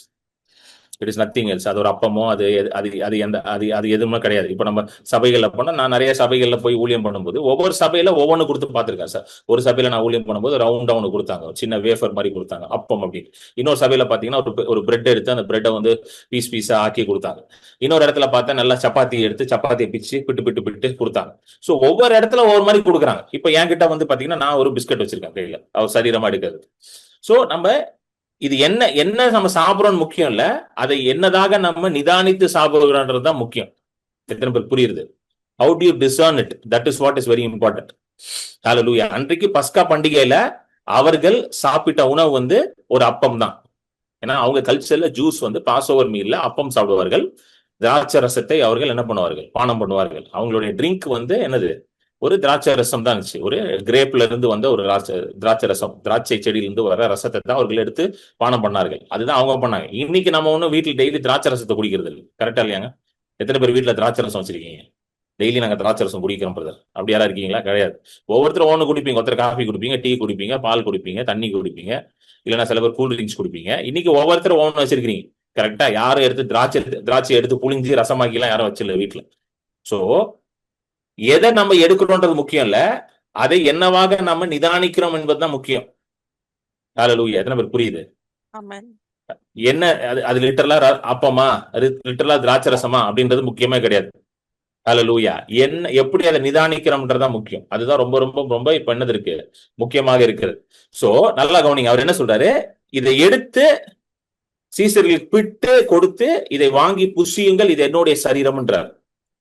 ஹல்லேலூயா. அடுத்தது பாத்திரத்தை எடுத்து ஸ்தோத்திரம் பண்ணி நம்முடைய சீஷர்களுக்கு கொடுத்தவர் என்ன சொல்றாரு, இது என்னுடைய ரத்தம் என்று சொல்லுகிறார். ஹல்லேலூயா. சோ அந்த பாத்திரத்துல இருந்தது என்னது, அன்றைக்கு திராட்சை ரசம். இன்னைக்கு என்ன வேணா நீங்க வச்சிருக்கலாம், இன்னைக்கு தண்ணி கூட வச்சிருக்கலாம் நீங்க கையில. ஹல்லேலூயா. ஆமென். தண்ணி இருக்கலாம், இல்ல வேற ஜூஸ் வச்சிருக்கலாம், எதனால வச்சிருக்கலாம். நீங்க அதை எப்படி நிதானிக்கணும்ன்றதுதான் முக்கியம். எத்தனை பேர் புரியுது நான் சொல்றது? How many of you are able to understand this? ஹல்லேலூயா. அதை நிதானிக்கிறதா மேட்டர். இந்த டிசர்ன்மெண்ட்னு வாங்க பாத்தீங்களா, அதுதான் மேட்டர். ஹalleluya. ஆமென். நல்லா கவனிங்க. விஜய் நீ ஸ்பாட்லைட் பண்ணு. Thank you Jesus. Hallelujah. So இதை எடுத்துட்டார். இப்ப பவுல் வந்து இத பத்தி டீச் பண்றார். இது ரொம்ப முக்கியமான டீச்சிங். அதனாலதான் நான் இன்னைக்கு எடுத்து சொல்றேன். எஸ்பெஷலி இன்னைக்கு இந்த டீச்சிங் கொடுக்கறது ரொம்ப அவசியம். ஏன்னா இன்னைக்கு இந்த ராத்திரியில தான் இயேசு காட்டி கொடுக்கப்பட்டாரு. இந்த ராத்திரியில தான் இயேசு வந்து பஸ்கா பண்டிகையில அவருடைய சரீரத்தை எடுத்து அந்த அப்பத்தை எடுத்து சரீரமாகவும் அந்த பாத்திரத்தை எடுத்து ரத்தமாகவும் கொடுத்தார். பவுல் வந்து இதை இன்னும் கிளீனா எக்ஸ்பிளைன் பண்ணிருப்பாரு. கொரிந்து சபைக்கு வந்து இதை போதிக்கும் பொழுது பவுல் எழுதுவாரு. அதை நம்ம பார்த்துருவோம் குயிக்கா. எப்பவுமே நம்ம வாசிப்போம் பாத்தீங்களா, 1 கொரிந்தியர் 11:23 இருந்து வாசிங்க. நான் உங்களுக்கு ஒப்புவித்ததை கர்த்தரிடத்தில் பெற்றுக்கொண்டேன். என்னவெனில் கர்த்தராகிய இயேசு தாம் காட்டி கொடுக்கப்பட்ட அன்று ராத்திரியிலே அப்பத்தை எடுத்து ஸ்தோத்திரம் பண்ணி அதை பிட்டு ஒரே நிமிஷம் வசனம் வரல. வசனம் போடணும், கடகடன் போடுங்க, டிலே பண்ணாதீங்க. ஸ்தோத்திரம் பண்ணி அதை பிட்டு நீங்கள் வாங்கி புசியுங்கள், இது உங்களுக்காக பிற்கப்படுகிற என்னுடைய சரீரமா இருக்கிறது, என்னை நினைவு கூறும்படி இதை செய்யுங்கள். என்னை நினைவு கூறும்படி இதை செய்யுங்கள். யாரை நினைவு கூறும்படி இதை செய்யணும்? இயேசுவை நினைவு கூறும்படி. வேற எதுவுமே நீங்க நினைவு கூறக்கூடாது. அவருடைய சரீரத்திலையும் ரத்தத்திலையும் நீங்க பங்கு பெறும் பொழுது அவரை மட்டும் தான் நினைவு கூறணும். Hallelujah. Your only remembrance should be your Lord Jesus Christ. அவர் உங்களுக்காக என்ன செய்தார், அவர் உங்களுக்காக எப்படி பாடுபட்டார், அவருடைய சரீரம் எப்படி பிற்கப்பட்டது, அதை தான் நீங்க நினைவு கூறணும். அவருடைய சிலுவையை தான் நீங்க நினைவு கூறணும். Hallelujah. வேற எதையுமே நினைவு கூறக்கூடாது. அதே போல பாத்தீங்கன்னா பாத்திரத்தை எடுத்து சொல்றாரு. நான் இன்னும் கொஞ்சம் எக்ஸ்பிளைன் பண்றேன். அடுத்த வாசிங்க தொடர்ந்து. போஜன பண்ணின பின்பு அவர் அந்தபடியே பாத்திரத்தையும் எடுத்து, இந்த பாத்திரம் என் இரத்தத்தினாலாகிய புதிய உடன்படிக்கையா இருக்கிறது, நீங்கள் இதை பானம் பண்ணும் போதெல்லாம் என்னை நினைவு கூறும்படி இதை செய்யுங்கள் என்றார். புதிய உடன்படிக்கையின் ரத்தமாக இருக்கிறது இந்த பாத்திரம். புதிய உடன்படிக்கையின் ரத்தம். It is the blood of the new covenant. புதிய உடன்படிக்கை. திரும்ப திரும்ப சொல்றேன், புதிய உடன்படிக்கை இன் ரத்தம். ஹalleluya. என்னை நினைவு கூறும்படி இதை செய்யுங்கள்ன்றார். சோ பாத்திரத்தை பானம் பண்ணும் பொழுது யாரை நினைவு கூறணும்? இயேசுவை மட்டும்தான் நினைவு கூறணும். வேற எதுவுமே நினைவு கூறக்கூடாது. ஆமென். ஆனா நிறைய நேரம் வந்து எப்படி நமக்கு சொல்லி கொடுத்துட்டாங்கன்னா, இப்ப நான் வளர்ந்த டினாமினேஷன்ல எல்லாம் கூட எனக்கு எப்படி சொல்லி கொடுத்துட்டாங்கன்னா, உன் பாவத்தெல்லாம் எடுத்து நீ நினைவு கூற வேண்டும், உன் பாவங்கள் எல்லாம் நினைவு கூற வேண்டும். எத்தனை பேர் இந்த டீச்சிங் கேட்டிருக்கீங்க? உன் பாவங்கள் எல்லாம் நினைவு கூர்ந்து அதெல்லாம் எடுத்து நீ இது பண்ணி, பாவம் இல்லைன்னா நீ என்ன பண்ணணும்? பந்திக்கு வரணும் அப்படின்னு சொல்லி கொடுத்தாங்க. எனக்கெல்லாம் அப்படிதான் சொல்லி கொடுத்தாங்க, பாவம் இல்லைன்னா வரணும் அப்படின்ட்டு. ஸோ சிறு வயதா இருக்கும் பொழுது எனக்கு பெருசா அதை பத்தி ஒரு கேள்வி இல்லை. நம்ம சின்ன வயதுல இருக்கும்போது நம்ம ரொம்ப கேள்வி கொஞ்சம் வளர கொஞ்சம் வேதத்தை வாசிக்க எனக்குள்ள ஒரு கேள்வி வந்துச்சு. பாவம் இல்லாம தான் நான் பந்திக்குள்ள வரணும்னா அப்ப நான் வரவே முடியாது. எத்தனை பேருக்கு புரியுது? அப்ப எவனுமே பந்திக்குள்ள வர முடியாதுல்ல. Is there anybody as perfect as Jesus Christ on this world? இயேசுவை போலவே பெர்ஃபெக்ட்டா யாராவது இருக்கிறோமா இந்த உலகத்துல? இல்ல அப்படிப்பட்ட நபர்களை நீங்க யாரும் சந்திச்சிருக்கிறீங்களா? அவர் அப்படியே இயேசு பிரதர், இயேசுவோட ஜெராக்ஸ் பிரதர். ஒரு பாவமும் கிடையாது. இயேசுவை பத்தி சொல்றாங்களா, ஒரு பாவமும் கிடையாது பிரதர். எல்லா விதத்திலும் சோதிக்கப்பட்டு ஆனாலும் பாவம் இல்லாமல். அந்த வசனம் வந்து இவருக்கு தான் பிரதர் பொருந்தும். இயேசுக்கு அப்புறம் இவரு தான் பிரதர். இயேசுவோட சித்தப்பா பையன் பிரதர் அவர். அப்படி யாரா இருக்காங்களா? அப்படி யாருமே கிடையாது. கரெக்டா? அந்த மாதிரி எதுவுமே கிடையாது. சோ அப்போ பாவம் இல்லாதவர்கள் தான் பந்திக்கு வரணும். அப்ப யாரு தான் பந்திக்கு வர முடியும்? யாருமே வர முடியாது. கரெக்டா? எத்தனை பேர் சொல்றீங்க? யாருமே வர முடியாது. சோ என்ன சொல்லுவாங்கன்னா, நீ பாவத்தெல்லாம் எடுத்து அறிக்கை பண்ணி இது பண்ணி உன்னை கழுவி சுத்திகரின்னுவாங்க. அதுவும் வந்து பாத்தீங்கன்னா, நான் ஆண்டவர்கிட்ட கேட்டேன், ஆண்டவரே என் பாவத்தை நானே எப்படி கழுவி சுத்திகரிக்கிறது? என்னங்க கரெக்டா இல்லையா? அதுக்குதான் பைபிள் நல்லா படிக்கணும்ன்றதுங்க. நல்லா பைபிள் படிச்சீங்கன்னா இந்த கேள்வி எல்லாம் வரும் மனசுல. எதுக்கு நான் நிறைய பைபிள் படிங்கன்னு ஸ்ட்ரெஸ் பண்றேன்? பாத்தீங்கன்னா என் மீட்டிங் எல்லா மீட்டிங்கும் சொல்றது அதான், பைபிள் நிறைய படிங்க. எதை படிக்கிறீங்களோ இல்லையோ பைபிளை படிங்க நிறைய உட்காந்து. ஹல்லேலூயா. ஏன்னா பைபிள்ல படிக்கதான் ஆண்டவர் அவரை குறித்த வெளிப்பாடு உங்களுக்கு கொடுப்பார். ஏன்னா அவரை குறித்த வெளிப்பாடு பைபிள்ல தான் இருக்கு, வேற எங்கேயும் கிடையாது. ஹல்லேலூயா. ஆமென். சோ நான் கேட்டேன், ஆண்டவரே அப்போ நான் என்ன எப்படி ஆண்டவரே நான் இது பண்றது, சுத்திகரிக்கிறது என்ன, இது எப்படி இது பண்றது அப்படின்னு நான் கேட்கும் பொழுது அப்ப சில பேர்லாம் சொன்னாங்க, நீங்க வந்து கன்ஃபஸ் பண்ணணும், உங்க பாவத்தெல்லாம் நீங்க உட்காந்து கன்ஃபஸ் பண்ணி அதுக்கப்புறம் தான் நீங்க முன்னாடி வரணும். எங்க வரணும்? கம்யூனியன் எடுக்க வரணும் அப்படின்னு. நான் என்ன பண்ணுவேன், சபையில போய் லாஸ்ட் ரோல உட்காந்துருவேன். லாஸ்ட் ரோல உட்காந்து கன்ஃபர்ஸ் பண்ணுவேன். சில வாரங்கள் வந்து நான் என்ன பண்ண மாட்டேன், கம்யூனியன் எடுக்க மாட்டேன். ஏன்னா அந்த வாரம் கொஞ்சம் அப்படி இப்படி இருந்திருப்போம்னு வச்சுக்கோங்களேன். கொஞ்சம் சின்ன பையன் வேற இல்ல, கொஞ்சம் அப்படி இப்படி இருந்தனால நிறைய இருக்கும், லிஸ்ட் பெருசா இருக்கும், கன்ஃபெஷன் லிஸ்ட். அதனால ஆண்டவரே லிஸ்ட் பெருசா இருக்கு, டைம் இல்ல கன்ஃபர்ஸ் பண்றதுக்கு, அதனால அடுத்த வாரம் பாத்துக்கலாம் ஆண்டவரே. எத்தனை பேர் இப்பெல்லாம் பண்ணிருக்கீங்க, அடுத்த வாரம் பாத்துக்கலாம் அப்படின்னு சொல்லி விட்டுருவேன். ஏன்னா லிஸ்ட் பெருசா இருக்கே, ஒவ்வொன்னா சொல்லி கன்ஃபர்ஸ் பண்றதுக்குள்ள பந்தியே முடிஞ்சிடும். பாஸ்ட் ஆமீன் போட்டு கிளம்பிடுவார் வீட்டுக்கு. அப்புறம் வீட்டுக்கா போய் வாங்குறது அவர்கிட்ட. இப்படிதான் ஓடிட்டு இருந்துச்சு வண்டி. ஹல்லேலூயா. அப்போ நான் வந்து இதை நிறைய படிக்கும் போது நான் யோசிச்சேன், ஒரு இடத்துல கூட இயேசு வந்து உன் பாவத்தை நீ நினைத்துப்பான்னு சொல்லவே இல்லை. கவனிச்சு பாத்தீங்களா? உன் பாவத்தை நீ நினைச்சுப்பான்னு சொன்னாரா இயேசு?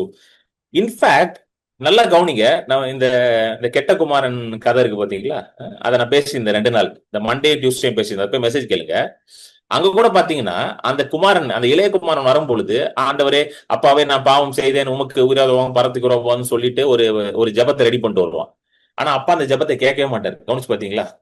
எத்தனை பேர் கவனிச்சீங்க? அந்த ஜெபத்தை கேட்கவே மாட்டார்.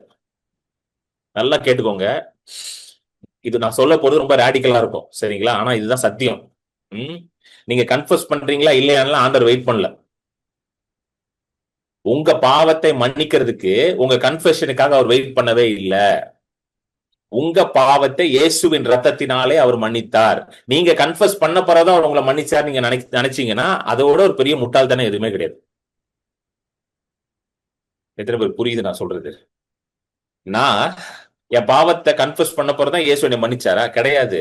இயேசுவின் ரத்தத்தை சிந்தி என் பாவங்களை ஏற்கனவே கழுவி என்னை சுத்திகரித்து என்னை புது சிஷ்டியா மாத்தி விட்டார்.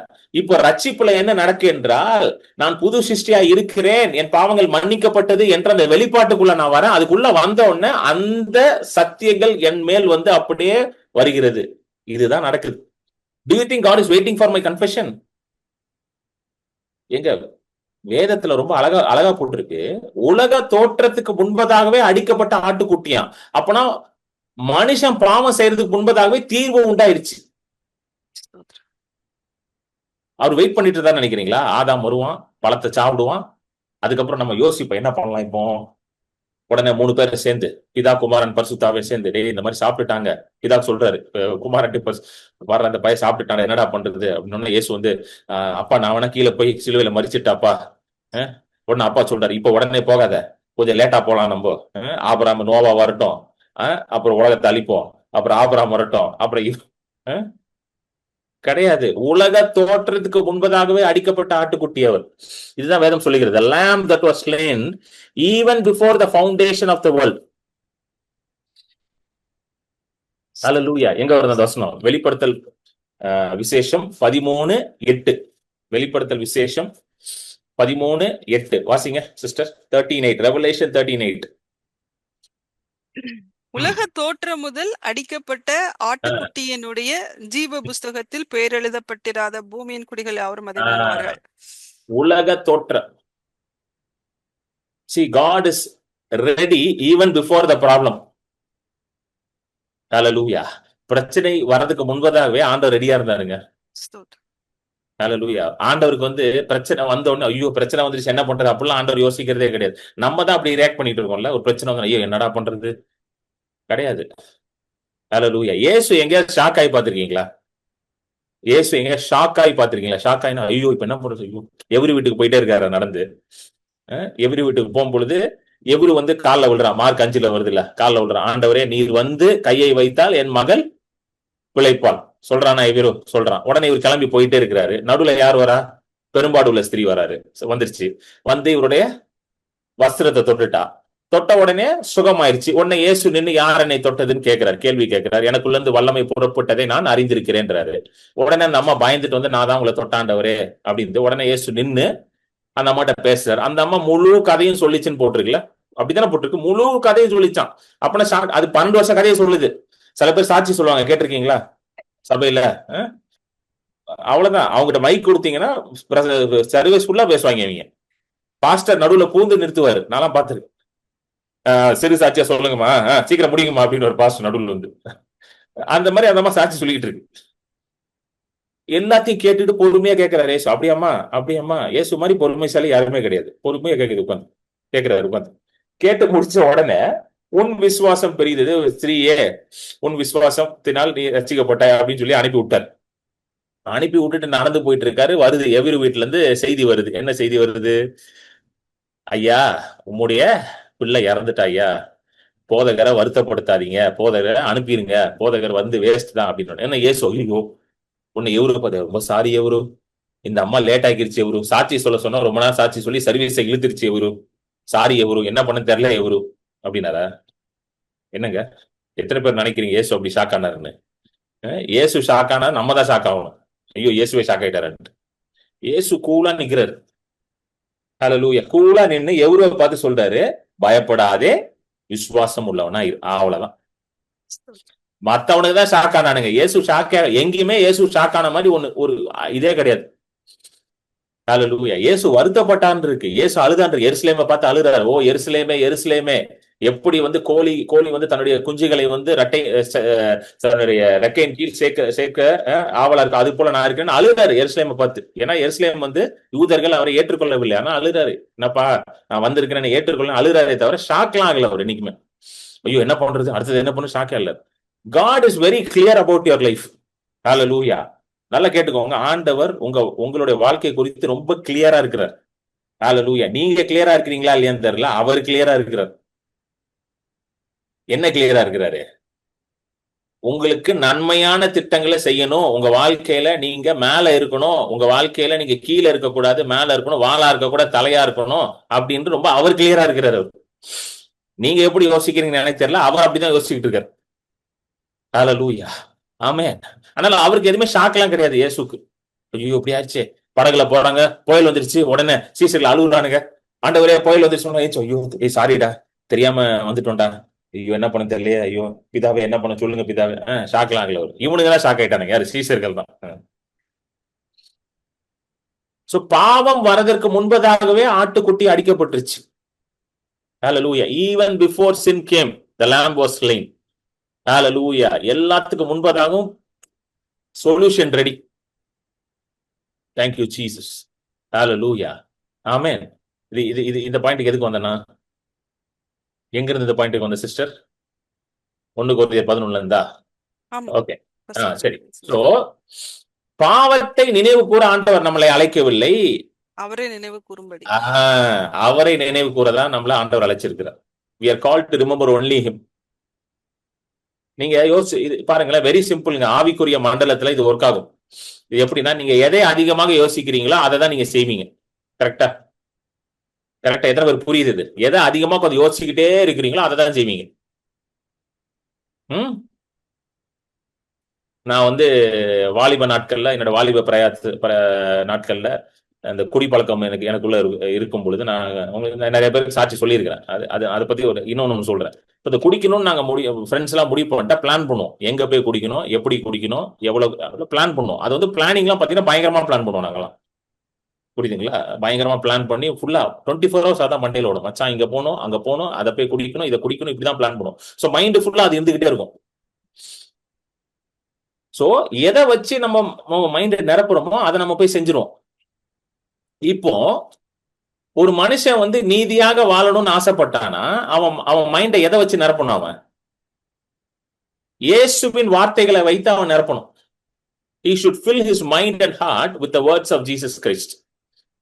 இயேசு கிறிஸ்துவின் வார்த்தைகள் வந்து அவனுடைய சிந்தையை நிரப்பணும், அவனுடைய இருதயத்தை நிரப்பணும். இது நிரப்பிடுச்சுன்னா ஆட்டோமேட்டிக்கா அவன் அதுக்குள்ள போக மாட்டான். ஹல்லேலூயா. ஆமென். அதனாலதான் இயேசு என்ன சொல்றாரு? எப்பா என்னை நினைவு கூறு. எத்தனை பேர் புரிஞ்சிருச்சு? என்னை நினைவு கூறு. You remember me, you don't remember anything else. Hallelujah. நீங்க சொல்ல, ஆண்டவரே நான் ரொம்ப மோசம், ஆண்டவரே நான் ரொம்ப ரொம்ப அப்படி இருக்கு, ரொம்ப உங்களை விட்டு விலகி போயிட்ட ஆண்டவரே, அதெல்லாம் நீ மனசுல நினைவு கூறாத. நீ என்னை நினைவு கூறு. You think about me only, you remember me ஒன்லின்ற. அதனாலதான் எப்பொழுதும் நீங்க வந்து கர்த்தருடைய பந்தியில வரும் பொழுது அவரை மட்டும்தான் உங்க மனசுல வைக்கணும். நீங்க வேற எதுவுமே இருக்க கூடாது. நீங்க வந்து என்ன செஞ்சீங்க, என்ன செய்யல, நீங்க என்ன பண்ணீங்க, எதை பண்ணல, அதெல்லாம் தேவையில்லை. அதெல்லாம் ஆண்டவரே கேட்கல. அவரை மட்டும் தான் நீங்க நினைவு கூறணும். சொல்லுங்க, அவரை மட்டும் தான் நினைவு கூறணும். இப்போ இந்த இதுல 2 எலிமெண்ட் இருக்கு. ஒண்ணு வந்து சரீரம். இந்த பந்தியில வந்து பாத்தீங்கன்னா 2 எலிமெண்ட் நமக்கு முடிக்க போறோம். 2 எலிமெண்ட். ஒண்ணு சரீரம். சரீரம் வந்து எதற்கு? சரீரம் பிற்கப்பட்டு உங்களுக்கு கொடுக்கப்பட்டிருக்குல்ல, அவருடைய சரீரம் எதற்கு? உங்களுடைய சரீர சுகத்திற்காக. His body is for your body. இந்த உலகத்துல இயேசு இருக்கும் பொழுது அநேகர் வந்து அவரை தொட்டு சுகமானார்கள் இல்ல. நிறைய இடத்துல அது பாக்குறோம் நம்ம. பெரும்பாடுள்ள ஸ்திரீ வந்து இயேசுவை தொட்டு சுகமாகிறார். அப்புறம் இன்னும் நிறைய இடங்கள்ல வந்து ஜனங்கள் வந்து அவரை தொடுறாங்க. கூட்டம் கூட்டமா ஜனங்கள் வந்து அவரை தொட்டு சுகமாகிறார். லூக்கா 6வது அதிகாரத்துல எல்லாம் வருது. ஆமென். அவர் தொட்டு தொட்டு சுகமாயிட்டு போறாங்க வந்து. சோ அவருடைய சரீரம் நம்முடைய சரீரத்தின் சுகத்திற்கு. சொல்லுங்க, அவருடைய சரீரம் என் சரீரத்திற்காக கொடுக்கப்பட்டது. என் சரீர சுகத்திற்கு, என் நல்வாழ்விற்கு, என்னுடைய எல்லா பிசிக்கல் வெல்பீயிங் சரீர தேவைகள் பிசிக்கலா நம்மளுக்கு நிறைய தேவைப்படுது இல்லைங்க. நமக்கு நிறைய தேவைப்படுது பிசிக்கலா. அது எல்லாமே நடக்குது. அது எல்லாம் சரீரத்துல நடக்குது. பாத்தீங்கன்னா இந்த பஸ்கா பண்டிகை யாத்திராம் 12ல இருந்தா வருது. அதுக்குள்ள போக வேண்டாம். அதுக்குள்ள போனோம்னா நமக்கு நேரம் ஆயிரும். லைட்டா குயிக்கா ஒன்று சொல்லிடுறேன். அந்த யாத்திராகம் 12ல தான் முதல் பஸ்கா. அந்த முதல் பஸ்கா ஆட்டுக்குட்டி வந்து யாருக்கு ஒப்பாக இருக்கிறது? இயேசுக்கு ஒப்பாக இருக்குது. அப்போ அங்க கொடுக்குற இன்ஸ்ட்ரக்ஷன் என்னன்னு பாத்தீங்கன்னா, அந்த ஆடை அடித்து ரத்தத்தை எடுத்து நிலக்காலில் பூசணும். கரெக்டா? அந்த ஒரு வருஷத்தை மட்டும் வாசிச்சிருவோம். ஏன்னா அது வாசிச்சா கொஞ்சம் நம்மளுக்கு கிளாரிட்டி கிடைக்கும். அந்த ஆடை ரத்தத்தை எடுத்து நிலக்காலில் பூசணும். 12 யாத்திராவும் 12 வாசிங்க. 12 அந்த ராத்திரியிலே நான் எகிப்து தேசம் எங்கும் கடந்து போய் எகிப்து தேசத்தில் உள்ள மனிதர் முதல் மிருக ஜீவன்கள் மட்டும் முதற் பேராயிருக்கிறவைகளை எல்லாம் மதம் பண்ணி எகிப்து தேவர்களின் மேல் நீதியை செலுத்துவேன். நானே கர்த்தர். நீங்கள் இருக்கும் வீடுகளில் அந்த இரத்தம் உங்களுக்காக அடையாளமாய் இருக்கும்.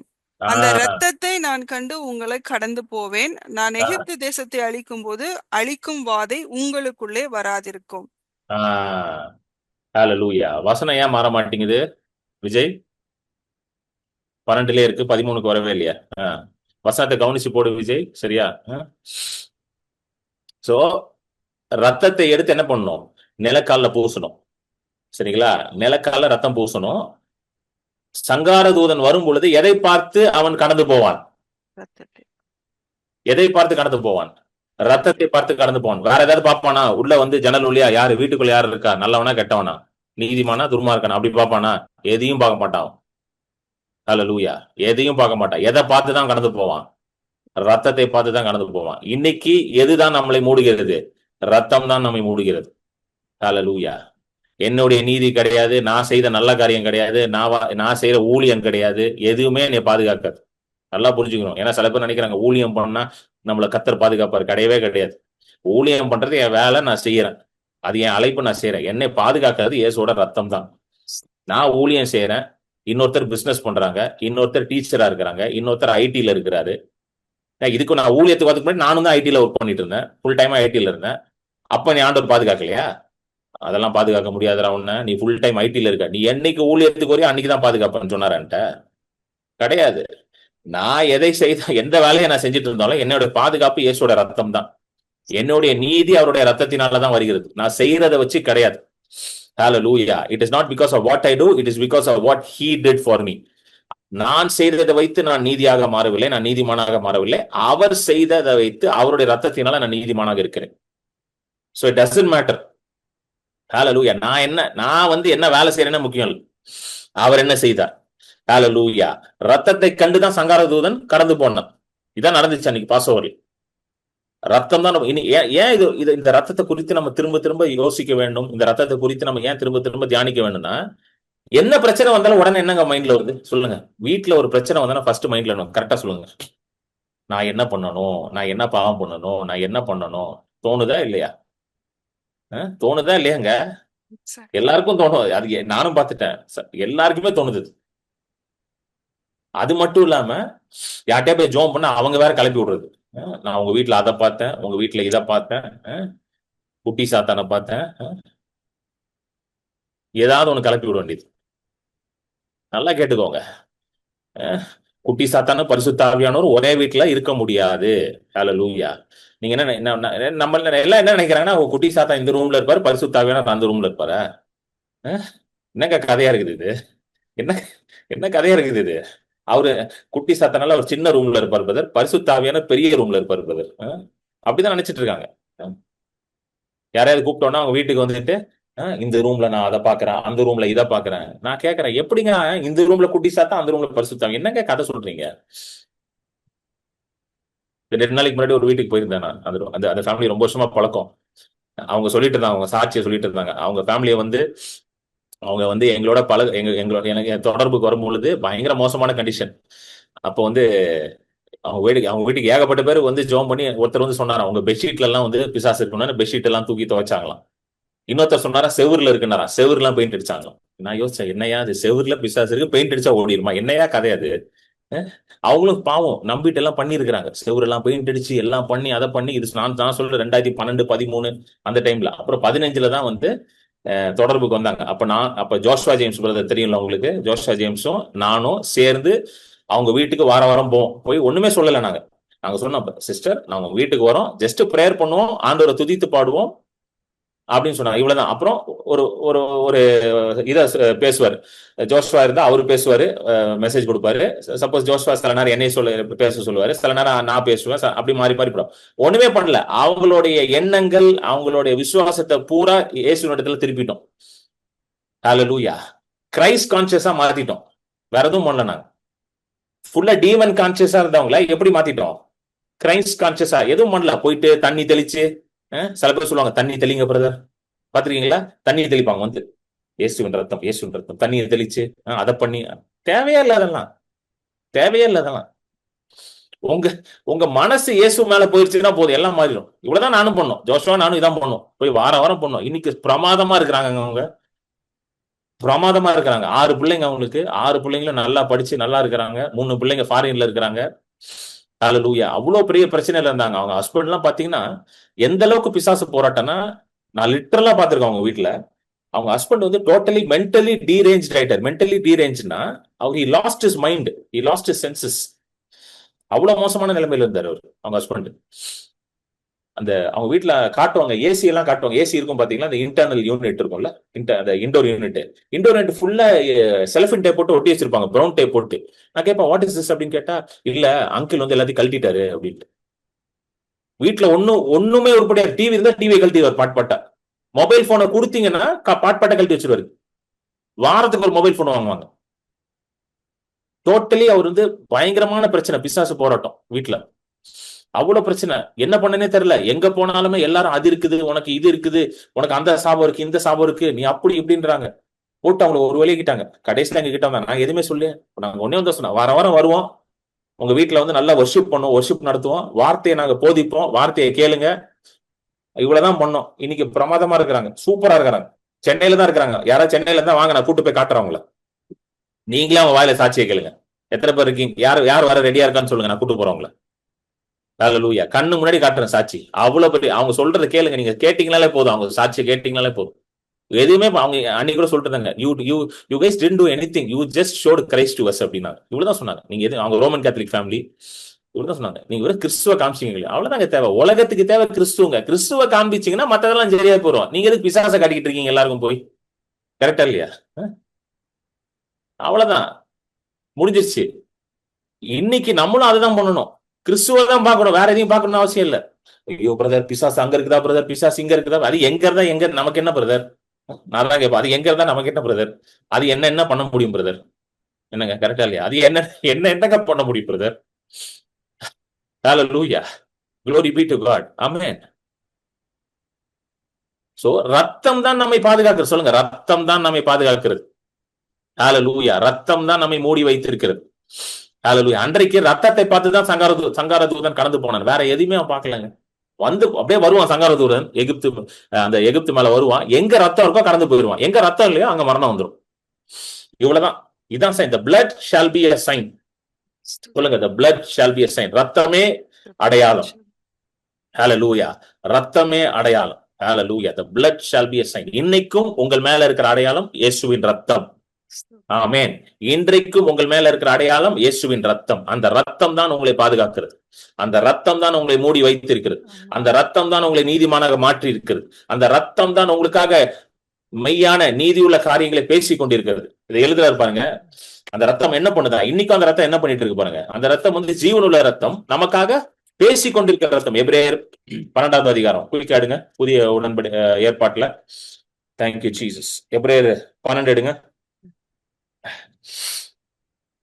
ஹல்லேலூயா. 12:24 வாசிங்க. 12:24.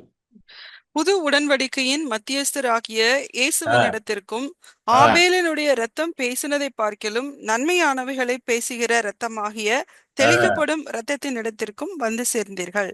எங்க வந்திருக்கிறீங்களா நீங்க? அத பாருங்க, எங்க வந்திருக்கிறீங்க? புதிய உடன்படிக்கையின் மத்தியஸ்தரான இயேசு இடத்துல வந்திருக்கிறீங்க. You have come to Jesus Christ. சொல்லுங்க, I have come to Jesus Christ. அவர் இடத்துல நான் வந்திருக்கிறேன். ஹalleluya. அவர் இடத்துல, இயேசு இடத்துல வந்திருக்கிறேன். ஹalleluya. ஆமென். எந்த ரத்தம் உங்கள் மேல் இருக்கிறது? இப்போ எந்த ரத்தம் உங்களுக்காக பேசிக் கொண்டிருக்கிறது? ஆபேலின் ரத்தம் இல்ல. ஹalleluya. தெளிக்கப்பட்டிருக்கிற ரத்தத்தினிடத்தில் வந்திருக்கிறீர்கள். ரத்தம் பேசுகிற நன்மையானவைகளை பேசுகிற ரத்தமாகிய தெளிக்கப்படும் ரத்தத்தினிடத்திற்கு வந்திருக்கிறீர்கள். நன்மையானவைகளை பேசுகிற the blood of sprinkling that speaks better things. இன்றைக்கும் அந்த ஜீவனுள்ள இயேசுவின் ரத்தம் உங்களுக்காக தெளிவான காரியங்களை, மெய்யான காரியங்களை, ஹalleluya, நன்மையான காரியங்களை பேசிக் கொண்டிருக்கிறது. It is speaking better things, greater things, hallelujah, for you. Hallelujah. இந்த ரத்தத்துக்கிட்ட தான் வந்திருக்கீங்க. இதை தான் நீங்க பார்க்கணும், வேற எதையுமே பார்க்க கூடாது. எப்பவுமே ஒரு பிரச்சனை வந்தோடனே உடனே வாய்த்தான்னு சொல்லுங்க, நான் புதிய உடன்படிக்கை மத்தியஸ்தராகிய இயேசுவின் இடத்தில் வந்திருக்கிறேன். ஹalleluya. ஹalleluya. இயேசுவின் ரத்தத்தின் இடத்துல வந்திருக்கிறேன். நன்மையான காரியங்களை எனக்காக பேசுகின்ற அந்த ரத்தத்தின் இடத்துல வந்திருக்கிறேன். அந்த ரத்தம் என்மேல் தெளிக்கப்பட்டிருக்கேன். அதை பேச ஆரம்பிச்சீங்கன்னா பிரச்சனை சீக்கிரம் முடிஞ்சிடும். This is what you have to speak. இதை தான் நீங்க எடுத்து பேசணும். ஹalleluya. ஐயோ, என்ன பாவம் இருக்கோ, என்ன சாபம் இருக்கோ, எவன் கட்டு வச்சுட்டானோ. இந்த கட்டு பிரச்சனை பெரிய பிரச்சனையா இருக்கு தமிழ்நாட்டுல. எவனை கேட்டாலும் கட்டு தான் சொல்றாங்க. அவன் கட்டு வச்சுட்டான், இவன் கட்டு வச்சுட்டான். என்னங்க யோசிச்சு பாருங்க. இது எங்க இருந்து புடிச்சாங்கன்னு தெரியல. எங்க பார்த்தாலும் கட்டுதான். யாரை கேட்டாலும் பிரதர் கட்டு வச்சுட்டாங்க பிரதர். எத்தனை போன் கால் வந்து எல்லா போன் காலும் கட்டு போன் காலா தான் இருக்குது. போன்லயே எல்லா போனையும் கட் பண்ணும் போல, அப்பதான் கட்டு உடையும் போல. போன் பண்ணி கட்டு இருக்கு, கட்டு இருக்கு, கட்டு இருக்கு. நான் எல்லா கட்டு இருக்கவங்க எல்லாம் ஒன்னே ஒண்ணுதான் கேட்பேன். நான் அவங்கள யாரும் போன் பண்ணவங்கள குறை சொல்லல. யார் சொன்னான்னு கேட்பேன் நான் ஃபர்ஸ்ட். ஏன்னா கட்டு இருக்குன்னா யாரும் சொன்னாதான். ஒரு பிரச்சனை இருக்குன்னா யாரும் சொல்லணும் இந்த பிரச்சனை இருக்குன்னு. யார் சொன்னான்னு கேட்பேன். இல்ல ஒரு பாஸ்டர் சொன்னார் எனக்கு கட்டு இருக்குன்னு. அப்புறம் அடுத்த கேள்வி கேட்பேன், சொன்னவர் என்ன பண்றாரு? கட்டை எடுத்து விட வேண்டியதானே? என்னங்க கரெக்டா இல்லையாங்க? கட்டு இருக்குன்னு சொன்னா எடுத்து விடணுமா இல்லையா? சொல்லிட்டு போயிருவாரா? ஏங்க நியாயமா தானே பேசுறேன்னா, அநியாயமா பேசுறேன்னா? கட்டு இருக்குன்னா எடுத்து விடுங்க சொல்லிட்டு போயிருவாரு. அவரு கட்டு இருக்கு அப்படின்னு போயிருவாரு. அவரு அவரோட வேலை வந்து இருக்குன்னு தான் சொல்லுவாரு. ஆனா அதுக்கு மேல செய்ய மாட்டார். கட்டு இருக்கும் என்று சொல்லுகிற பாஸ்டர் அவர். இல்ல அப்புறம் கோகனட் ஆயில் குடிக்கிற பசத்தை கூட்டிட்டு போவாங்க. அவரு கோகனட் ஆயில் இல்ல, நீங்க எந்த ஆயில் குடிச்சாலும் வயிற்றால புடிங்கிட்டு தான் போவோம் பின்னாடி. சரிங்களா? இது வந்து சயின்டிபிக். அது இருக்குது, கரெக்ட். கோகனட் ஒருத்தர் சொன்னாரு, ஒருத்தர் ஆயில் குடிக்க சொன்னார் பிரதர், எல்லாம் வெளியே போயிடுறாரு. அது நான் குடிச்சாலும் போகுயா? அது உனக்கு மட்டும் இல்ல, உலகத்துக்கே போகும். என்னங்க, உலகத்துக்கே போகும். அது ஆயில் குடிச்சா வயிற்றால தான் போகும். இது புதுசு. அது குடிச்சா இதாகும். இயேசு செய்யாதது, வேதத்துல சொல்லாதெல்லாம் நம்பிட்டு இருக்காதீங்க. வேதத்துல இருக்கிறத நம்பணும். புரியுதுங்களா? சோ இது இயேசுவின் ரத்தம் உங்களை பாதுகாக்க. நல்லா சொல்லுங்க, இயேசுவின் ரத்தம் என்னை பாதுகாத்து. ஹalleluya. கட்டு இருக்குன்னம்னா கட்டு இருக்கும். எதிர்பார்ப்பு புரியுது? கட்டு இருக்குன்னம்னா இருக்கதான் செய்யும். ஆமென். சில பேர் பாத்தீங்கன்னா அவன் இருக்குன்னு சொல்லியே அவன் எப்பவுமே அவனுக்கு எது பார்த்தாலும் இருக்கு. அதாவது தமிழ்ல ஒரு பழமொழி சொல்லுவாங்க, அரண்டவன் கண்ணுக்கு இருண்டதெல்லாம் பேயின்னுவாங்க. அந்த பழமொழி கேட்டிருக்கீங்களா? அரண்டவன் கண்ணுக்கு இருண்டதெல்லாம் பேய். அப்படின்னா என்ன அர்த்தம்? பயப்படுறவனுக்கு எதை பார்த்தாலும் பயமா தான் இருக்கும். ஐயோ இது இருக்கா, அது இருக்கா, இது இருக்கோ, எதை பார்த்தாலும் பயமா தான் இருக்கும். ஹalleluya. Thank you Jesus. சோ இயேசு என்ன சொல்றாரு? தன்னுடைய சரீரத்தை எடுத்து என்ன பண்ணுங்க? புசிங்க. சோ நீங்க எடுத்து சாப்பிடும் பொழுது என் சரீரமா எடுத்து புசிங்க. ரத்தம் வந்து என்னதான்? புதிய உடன்படிக்கை ரத்தம். திரும்ப வந்துடும் வசனத்துக்கு. 1 கொரிந்தியர் 11 23 4 5 26 26 போடுங்க. 26 11 26. ஆகையால் நீங்கள் இந்த அப்பத்தை புசித்து இந்த பாத்திரத்தில் பானம் பண்ணும் போதெல்லாம் கர்த்தர் வருமளவும் அவருடைய மரணத்தை தெரிவிக்கிறீர்கள். மரணத்தை தெரிவிக்கும். சோ நம்ம அப்பத்தை புசிக்கும் பொழுது, ரத்தத்தை பானம் பொழுது அவருடைய மரணத்தை தெரிவிக்கும். அவர் மரணத்துல நமக்கு என்ன செய்தார்? பாவங்கள் மன்னிக்கப்படுது, நம்ம நீதிமானாக மாற்றப்படுகிறோம். ஹalleluya. நம்மளுடைய சாபங்கள் முறியடிக்கப்படுகிறது, நம்மளுக்கு ஆசீர்வாதம் வருகிறது. ஆமென். நம்முடைய ரோகங்கள், அவருடைய ரோகத்தினால், அவருடைய தழும்புகளால் நம்ம சுகமாகிறோம். இதை தான் நம்ம நினைவு கூற வேண்டியதா இருக்கு. மரணத்தின் அதிகாரியான பிசாசு முற்றிலும் அவருடைய மரணத்தினாலே அழிக்கப்படுகிறான். இதை தான் நம்ம நினைவு கூறணும். Thank you Jesus. ஹalleluya. பாருங்க, எபிரேயர் 1வது அதிகாரத்துக்கு வாங்க. குயிக்கா அதை படிச்சு முடிச்சிருவோம். எபிரேயர் 2 2:14 வாசிங்க. 2:14, 2:14, ஹீப்ரூஸ் 2:14. ஆதலால் பிள்ளைகள் மாம்சத்தையும் இரத்தத்தையும் உடையவர்களாய் இருக்க அவரும் அவர்களைப் போல மாம்சத்தையும் இரத்தத்தையும் உடையவரானார். மரணத்துக்கு அதிகாரியாகிய பிசாசானவனை தமது மரணத்தினாலே அழிக்கும்படிக்கும் ஜீவகாலம் எல்லாம் மரண பயத்தினாலே அடிமைத்தனத்திற்குள்ளானவர்கள் யாவரையும் விடுதலை பண்ணும்படிக்கும் அப்படியானார். பாத்தீங்களா? 14 போடு விஜய். மாம்சத்தின் ரத்தத்தையும் உடையவராக அவர் மாறுறாரு. அப்படின்னா நம்மளை போலவே அவரும் மாம்சத்தின் ரத்தத்தையும் உடையவராக வர்றாரு. நம்மளை போலவே மனுஷ ரூபம் எடுத்து வந்து மரணத்தின் அதிபதியான பிசாசை, ரொம்ப முக்கியமான வசனம், நல்லா கவனிங்க, மரணத்துக்கு அதிகாரியாகிய பிசாசானவனை தமது மரணத்தினால் அழிக்கும்படி. இப்ப சொல்லுங்க, பிசாசு அழிக்கப்பட்டானா இல்லையா? Is he defeated? Is he destroyed? இப்ப சொல்லுங்க நீங்க எனக்கு. இப்ப சொல்லுங்க. வசனம் உங்க முன்னாடியே வச்சிருக்கிறேன். இப்ப சொல்லுங்க. இப்ப சொல்லுங்க. எவன் கட்டு வைக்கிறான், எவன் ஒட்டு வைக்கிறான்ட்டு. நம்ம வாயை தான் ஒட்டணும். முதல்ல பிளாஸ்டர் போட்டு ஒட்டணும் எல்லார் வாயும். அதுவும் நிறைய ஊழியக்காரங்க வாயை ஒட்டணும் போய் பிளாஸ்டர் போட்டு. ஊரெல்லாம் போய் கட்டு இருக்கு, ஒட்டு இருக்குன்ட்டு. இப்ப சொல்லுங்க, யாராவது வந்து கட்டு இருக்குன்னா இந்த வசனத்தை காட்டுங்க. இந்த வசனத்தை காட்டுங்க. அதுக்குதான் சொல்றேன், வசனம் தான் நமக்கு விடுதலை கொடுக்கும். சத்தியத்தை அறிவீர்கள், சத்தியம் தான் உங்களை விடுதலையாக்கும். வேற எதுவும் நம்மளை விடுதலையாக்காது. Know the word of God. Know the truth of God. Only it shall set you free. தெளிவா போட்டிருக்கோம், கண்ணு முன்னாடியே இருக்கு பாருங்க. மரணத்துக்கு அதிகாரியாகிய பிசாசானவனை தமது மரணத்தினால் அழிக்கும்படிக்கு. சோ அவர் வராரு. அவர் எதுக்கு மாம்சத்தையும் ரத்தத்தையும் உடைய ஒரு பிள்ளையா வராரு? எதுக்கு நம்மளை போல வராரா? மனுஷனா மாறி, மனுஷனா மனுரூபத்துலதான் அவர் பிசாசு அழிக்கிறார். It was not a battle between God and the devil. It was a battle between man and the devil on the cross. சிலுவையில வந்து கடவுளுக்கும் பிசாசுக்கும் அங்க யுத்தம் நடக்கல. சிலுவையில மனுஷனுக்கும் பிசாசுக்கும் நடந்துச்சு. இயேசு மனுஷனா மனுரூபத்துலதான் சிலுவைக்கு போனாரு. மாம்சமும் ரத்தத்தோட தான் போறாரு. மனுஷனா, எந்த மனுஷனை பிசாசு தோக்கடிச்சானோ அந்த மனுஷனா அவர் போறார். ஆனாதான் இயேசுவோட பேர் பிந்தின ஆதாம், த லாஸ்ட் ஆடம்னு போட்டிருக்கு. ஆங்கிலத்துல ஃபர்ஸ்ட் ஆடம் யாரு? ஆதாம். ஆதாம தோக்கடிச்சானா இல்ல? எங்க ஆதாம வந்து ஏமாத்தினான். அவன் ஆதாம் தோற்று போனான் பிசாசின் இடத்துல. பிசாசின் வஞ்சனைக்கு விழுந்து போனான். உடனே இயேசு பிந்தின ஆதாமாக, த லாஸ்ட் ஆடமா வராரு. பவுல் அப்படியே எழுதுறாரு கொரிந்து சபைக்கு, த லாஸ்ட் ஆடம்ன்றாரு. பிந்தின ஆதாமா வந்து பிசாசை தோற்கடிக்கிறார் சிலுவையில. மரணத்தின் அதிபதியான அவன் தோற்கடிக்கப்பட்டான். இன்னைக்கு அவனுக்கு உங்க மேல அதிகாரமே கிடையாது. அவன் நாயோட மோசமானவன் இன்னைக்கு, தெரியுமா? ஒண்ணுத்துக்கு உதவாதவன் இன்னைக்கு அவன். ஹல்லேலூயா, ஆமென். He does not have any authority. ஹல்லேலூயா. நீங்க எட்டி வச்சு நீங்க இப்படிதான் ஓடிடுவாங்க. அது தெரியுமா உங்களுக்கு? நீங்க அந்த தெரு நாயெல்லாம் பாத்தீங்கன்னா சில நாய் ஒவ்வொன்னு குலைச்சிக்கிட்டே இருக்கும், பாத்திருக்கீங்களா?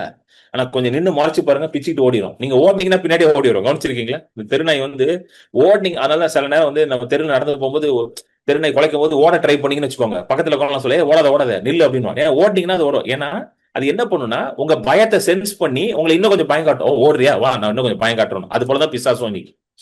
நீங்க பயந்தீங்கன்னா இன்னும் கொஞ்சம் பயம் காட்டுவான். பயப்படுறான் இவனை கொஞ்சம் பயம் காட்டுவான், வா நமக்கு ஒரு அடிமை மாட்டி விட்டான், வா இவனுக்கு பயம் காட்டலாம் வா அப்படின்னு. அவன் கூட 2 பாஸ்டர்களும் சேர்ந்துக்கிட்டு பயம் காட்டுவாங்க நம்மள. பிசாசு இருக்கிறான் பிரதர், கட்டு இருக்கிறான் பிரதர், அங்க இருக்குதான் பிரதர். அவன் கூட பிசாசோட அவங்களும் சேர்ந்துருவாங்க போய். ஆமே. அடுத்த வருஷம் வாசிங்க, 15 வாசிங்க, 15 வாசிங்க. ஜீவகாலம் எல்லாம் மரண பயத்தினாலே அடிமைத்தனத்திற்குள்ளானவர்கள் யாவரையும் விடுதலை பண்ணும்படிக்கும் அப்படியானார். மரண பயத்துல இருக்கிற மனுஷர்களை விடுதலையாக்கதான் அவர் மரணத்தின் அதிபதியான பிசாசை சிலுவையிலே ஜெயித்தார். ஹல்லேலூயா. இன்றைக்கு உங்களுக்கு பயம் கிடையாது. Amen. Today there is no fear in you. Amen. எந்த பயமும் உங்களுக்கு கிடையாது. சொல்லுங்க, there is no fear in me. நான் பயப்பட மாட்டேன்.